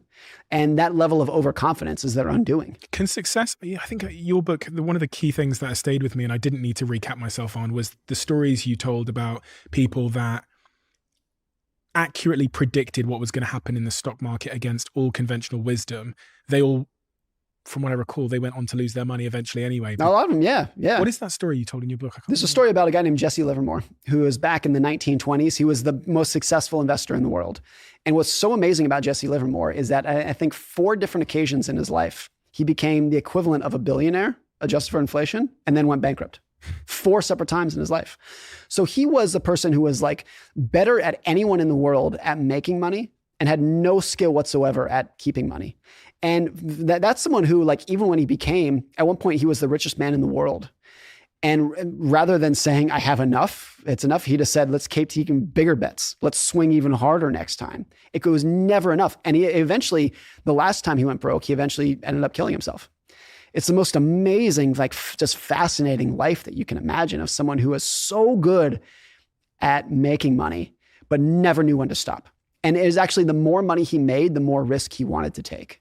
So it was always like I think his outcome was always predestined, because there was never going to be a moment, like the richer he became, the more successful he became, the higher the odds that he was going to fail. And I think there's some version of that for a lot of people, because their success increases their confidence more than their ability. And they don't even know that. That's a problem that you can't self-diagnose. Like if you're confident, you think it's earned and you think it's real. And then because you're successful, a lot of people who, when you were poorer or less successful, they would tell you, you're being an idiot. You're wrong. You're not right about this. But when you're rich, maybe because you employ them or because they think that you're so smart, even when you say something stupid, they might go, yeah, maybe it's right. Mm-hmm. Go for it. And therefore you don't have people who are telling you how overconfident you are. That, again, it comes down to humility, doesn't it?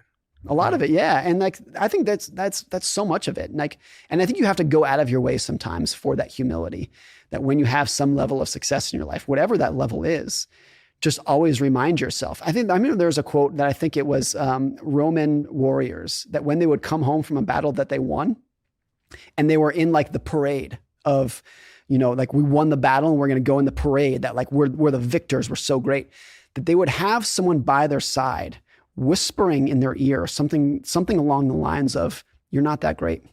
Because they're in this parade where they're glorious and like victorious, but they need someone to bring them back down to earth and be like, hey, you're just a dude. You're just a guy. You're not that special. You're very fallible. Like tame it down. They would actually hire people to do that for them. And I think if you look at a lot of like the great entrepreneurs, a lot of the great investors, they will have some sort of partner with that. Charlie Munger is that to Warren Buffett. Like when Warren Buffett comes up with an idea, a big part of Charlie Munger's job is to tell him when he's being an idiot. And to have someone like Warren Buffett who will trust a person like that, and to have someone like Munger who's willing to do something like that, is so critical. Just a quick interruption for a brand that is very close to us here at the Diary of a CEO, who are sponsoring this episode of this podcast, and that is British Airways. If you're like me and you love a good deal, I think you're going to want to hear about this. The British Airways business class sale is in full swing, and the potential savings are enormous. We're talking savings of up to £1,000 on a return business class flight to places like New York, Boston and Chicago. Plus you can save even more on their incredible packages to both the USA and to Europe. That includes those premium business class flights and a luxury hotel stay. There's something different about flying business with British Airways, as I think you guys will know if you've ever done it. It's not just the seat that converts fully into a flatbed, or the menu, or the fact that you can watch the Diary of a CEO on the in-flight entertainment system. It's the personal touch, the experts that make you feel relaxed and at home in the sky. And here's the thing, you've got until the 13th of November, so don't sit on it. Head over to ba.com to find your deal now.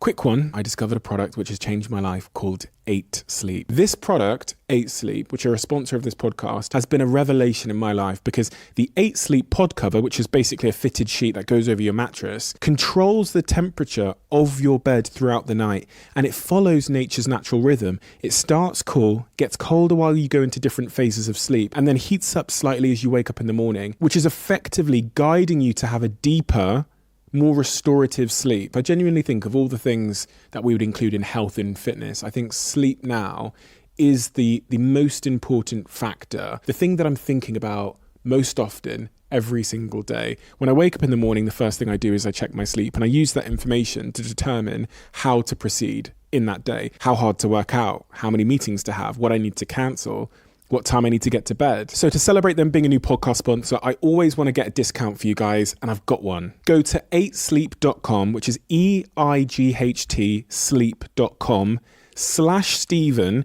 And if you do that, you'll save $150 on the pod cover that I have on my bed, the one I'm talking about. Grab your pod cover, send me a DM, and let me know how you get on. Confidence, which comes from success often, really does create blind spots. And that's something I think about so much. Like, how do I stay aware of those blind spots in my life that, the success I've had in various areas has undeniably created. And honestly, a lot of it, I just go, just save loads of money, Steve, because the day you're wrong, you don't want to go broke. I often think about that. Like whenever the curtain comes down on my career, I want to make sure that I can say like, hey, thank you for letting me have this. I'm so grateful for it, but I've saved enough that like I'm ready to pass a baton to someone else. And that's a form of humility too. There's a quote from Denzel Washington where he's talking to Will Smith after Will Smith slapped Chris Rock. Remember that whole debacle? After that show, Denzel Washington comes up to Will Smith and he says, Will, when you're at your highest moment in your career, that's when the devil's going to get you. And it's like when your career is so high and you're so famous and you think so highly of yourself that you can do anything, that's when you're going to get yourself into trouble. What a powerful quote.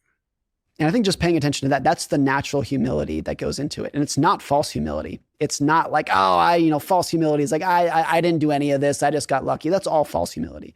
I think real humility is like, I built this through hard work and I made some good decisions, but I'm just a guy. I'm as fallible as anybody else.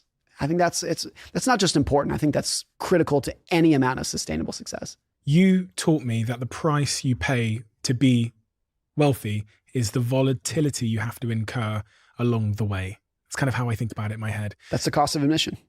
To being wealthy and to any level of success is putting up with and enduring unknowns and volatility and booms and busts and then other bullshit that you put up with in the investing market and in your career and in your relationships. There's always a cost for anything good in life. There's a cost that you have to pay. Like, of course, nothing's free like that. But most of the costs that you pay they don't have a price tag that you can just measure very cleanly. Like the cost of doing well in investing is putting up with volatility. The cost of a successful career might be long hours where you are pulled away from your family. The cost of a relationship is like always needing to sacrifice and compromise for the other person. Nothing is ever free.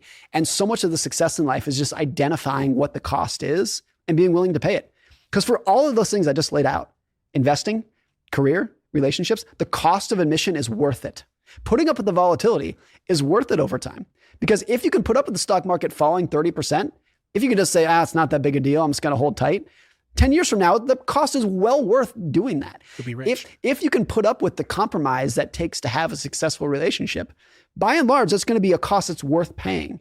Because like so much of what matters in life is just the relationships that you have. And once you identify the cost of that relationship, you're like, I'll pay that cost all day long. It's so worth it. This requires you to be cognizant of time horizons and your own time horizons, which is something you talk a lot about in chapter 16 of The Psychology of Money. Why is it important for us to know our time horizons? And what do you mean by time horizon? It's the amount of time between now and whatever your goal is, which is very different for everybody. Not just by your age, but like if you want to retire early or whatever, it'd be like everyone's going to have a slightly different time horizon. What's yours? Mine, you would break it up into different chunks. Like I want to get to a point, or maybe I'm nearing a point in my career where I'm just doing things because I enjoy them. There's really no financial incentive to what I'm doing. That's one time horizon. Another is like, okay, once my kids start getting older, I want to make sure that like I'm always there for them when they need me. Teenage years are so difficult for people. Like I'm 24/7, I'll be there for you, which means I'm gonna have to pull back. There's gonna be a point where I just say, look, I've accomplished what I want to with writing and I want to be able to move on to something else. And there's going to be a point where I say, I really don't want to work that much anymore. I just want to move on. And maybe I need to take care of my parents, would it be? So like there's multiple different time horizons at different goals of your life. Is buying a house a good or bad financial decision?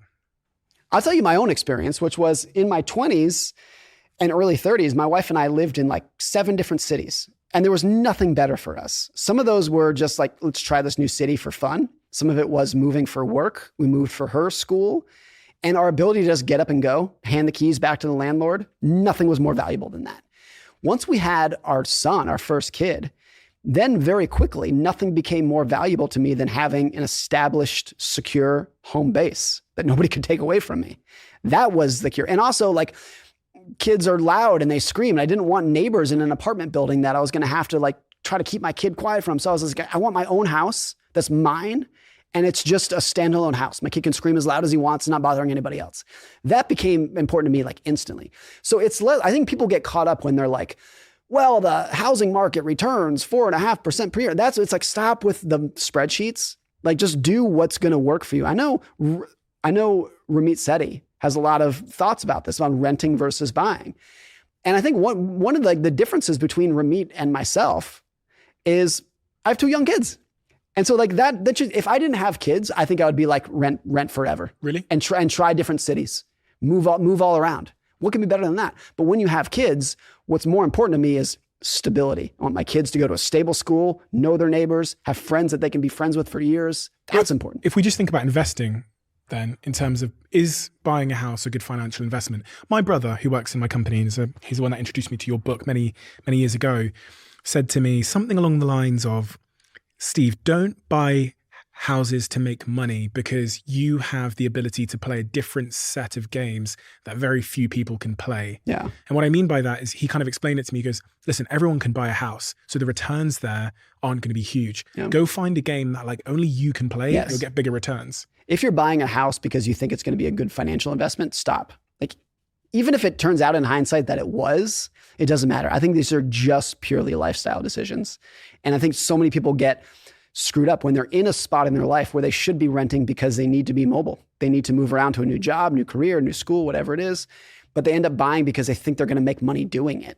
And that's like that's the problem. So I own a house, and if I ended up losing money on it, I don't think I'd care. That's not why I'm owning it. I'm owning it just because I want the stability for my family.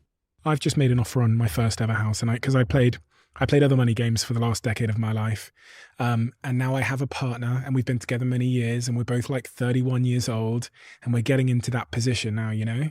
Yep. And my brother explained to me, he goes, listen, this is a bad financial decision, but it's a good emotional, social life decision. And you need to know how to separate the two. Don't mark this down as a way that you're trying to make money. Like, you might make money in 20 years time if if you're still living there. Look at it as, you need somewhere to live. And he must have got that from you.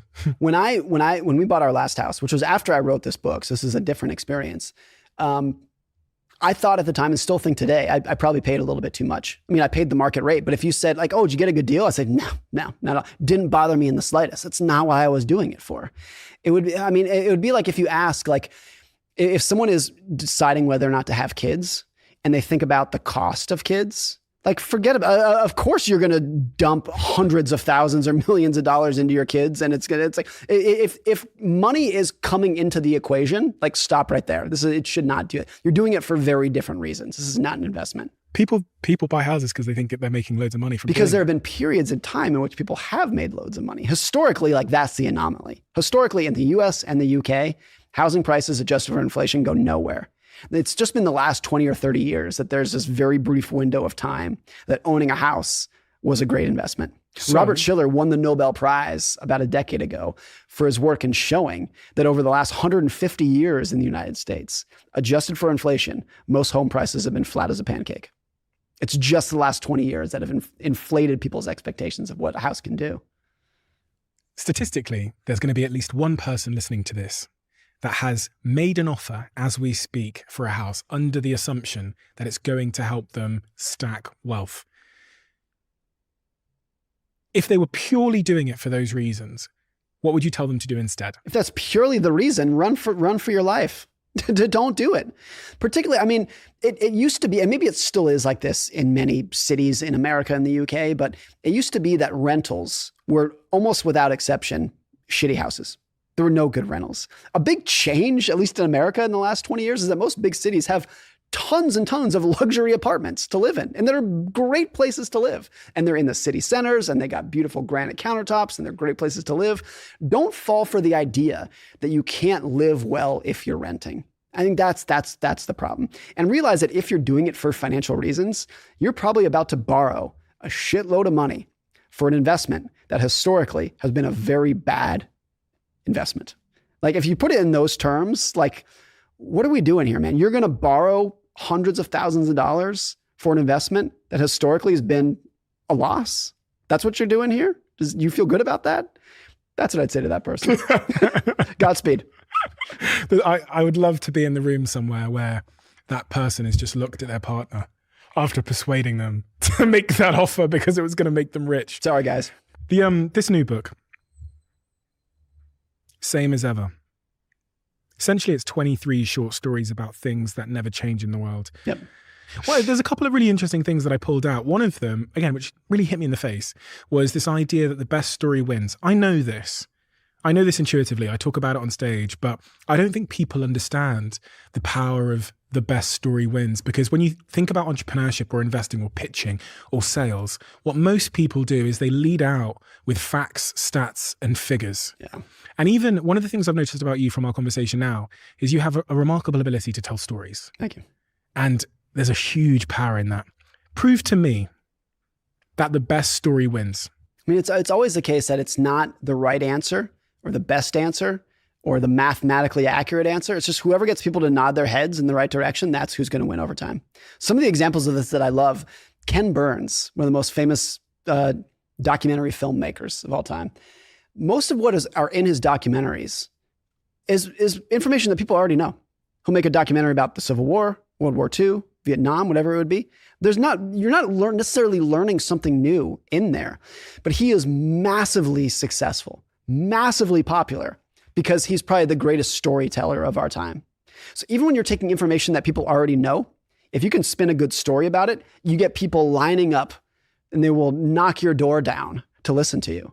One other example of this are people who tell comedy. If you're a good comedian, like that's all just storytelling. And a lot of what a good comedian does is take something that's very obvious and simple, but you can tell a good story about it. You can make people laugh, and all of a sudden you get their attention and they'll remember it. You said in the book, not the best idea or the right idea or the most rational idea, just whoever tells a story that catches people's attention.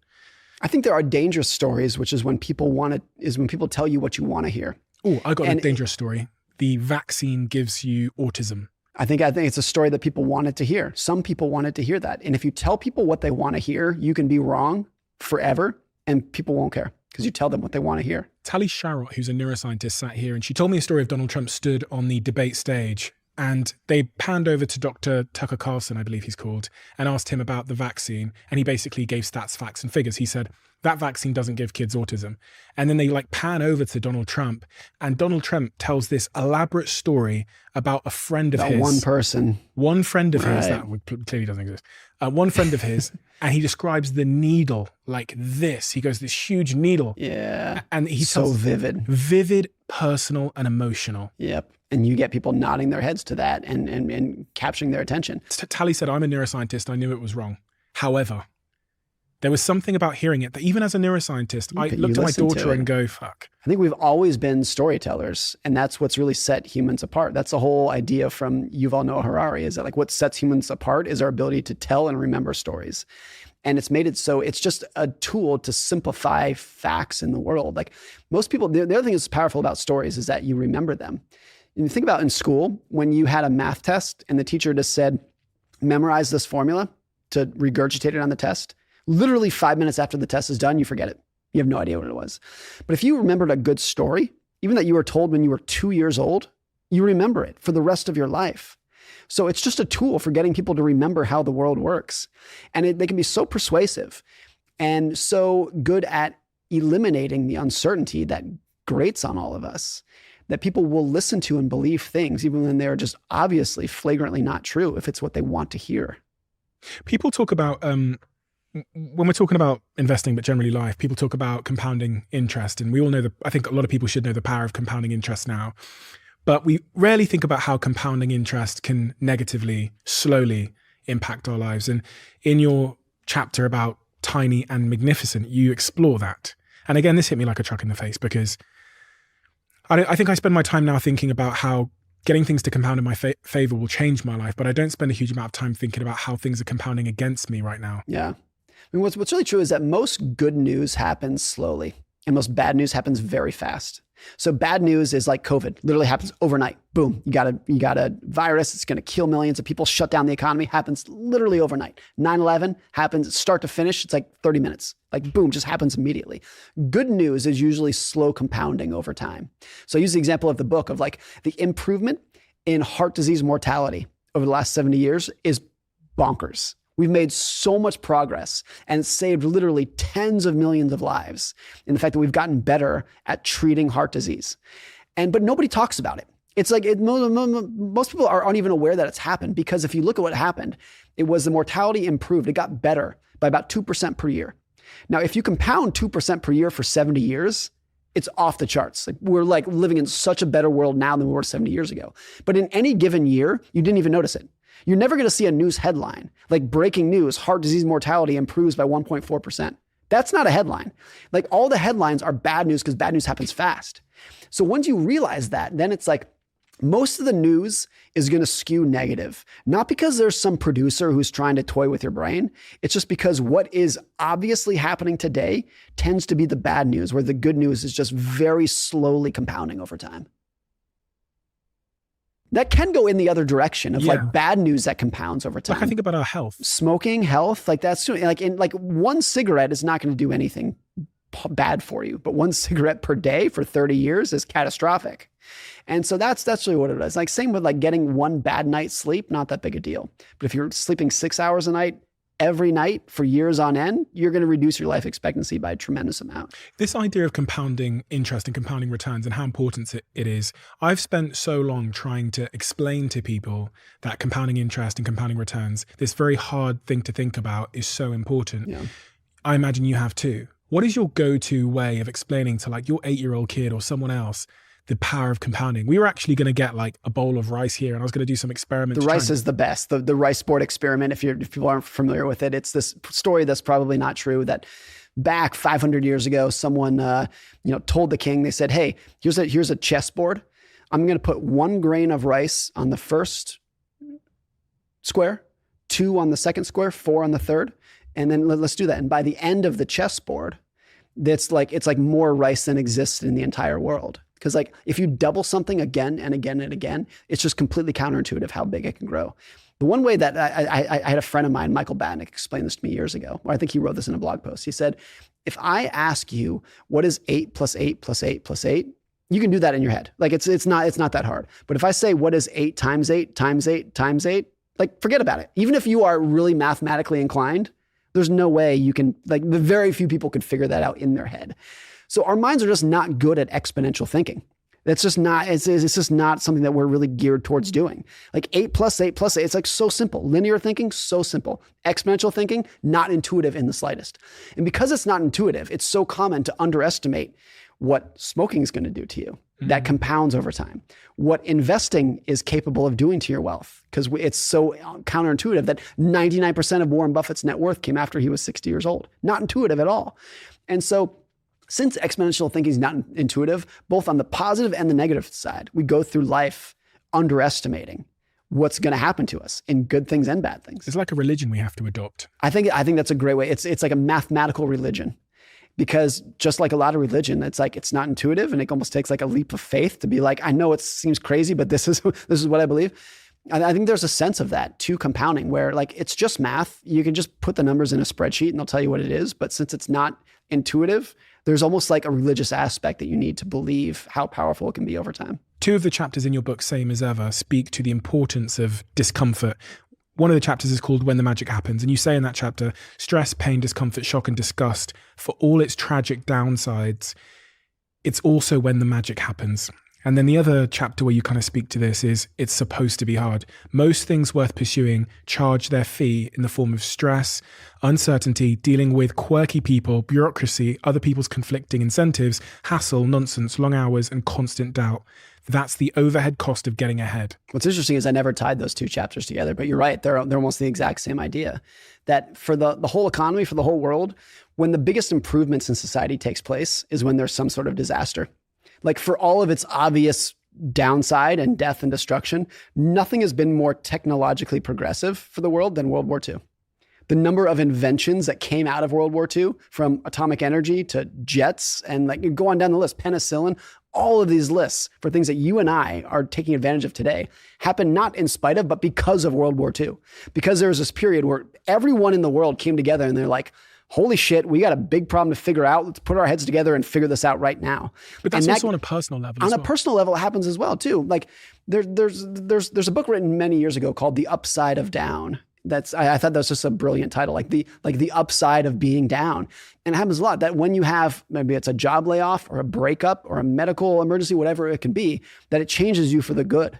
And it's always impossible to see that silver lining in the moment. And you don't ever imagine there's going to be a silver lining in that moment. But when you look back in hindsight, it will be. I saw this recent example of this that really knocked me on my ass. It was Stephen Colbert, who, I might be getting these details wrong, but I think when he was a young child, his father and brother died tragically. And he said at one point that, I don't want to put words in his mouth, but he said something along the lines of like, he is grateful for that. And he was asked like, what do you mean you're grateful for that? And he said, look, of course I wish it never happened, but it allowed him to understand the emotions of other people and get closer to other people who had also experienced something like that. And so even as in like the deepest, darkest moment of his life, that he says of course he wishes it didn't happen, it taught him something about humanity that he's grateful for today. That's an extreme example. But I think for a lot of people, being laid off from a job in the moment is going to be the hardest thing they've ever dealt with. And in hindsight, it's going to be one of the best things that ever happened to their career. A breakup might be the hardest thing you've ever been through. And in hindsight, it might be the best thing that's ever happened to you. So that's always like, that's when the magic happens, is when things get really tough. It's just always impossible to see that when you're going through it. A lot of people would have clicked on to this conversation, and if they've gotten to the end of the conversation, well done to them. What conclusion can we offer them based on everything we've talked about as it specifically relates to wealth creation and money first? I think for both of these books, we're almost ending exactly where we started, which is like, I hope they get you to think about your life in a different way. Both of these books, and the publishers hated this, there's no advice in the books. Never do I say, and therefore you should do this. And the publisher wants you to do that. And I said, no, because I don't know you. I don't know the person reading this book. Who am I to say what you should do with your own life? I don't even know what to do with my own life.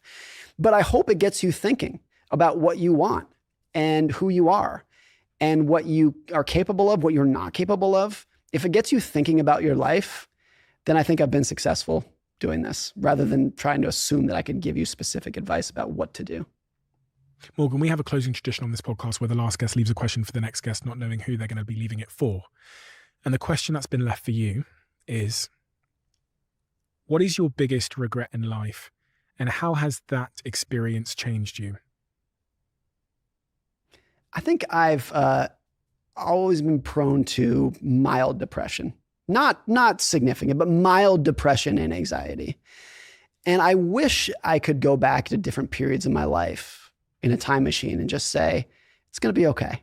It's not going to be easy. It's not going to be perfect, but it's going to be fine. And I look back, not with regret, but how much time have I wasted worrying about things that never happened and were almost certainly never going to happen?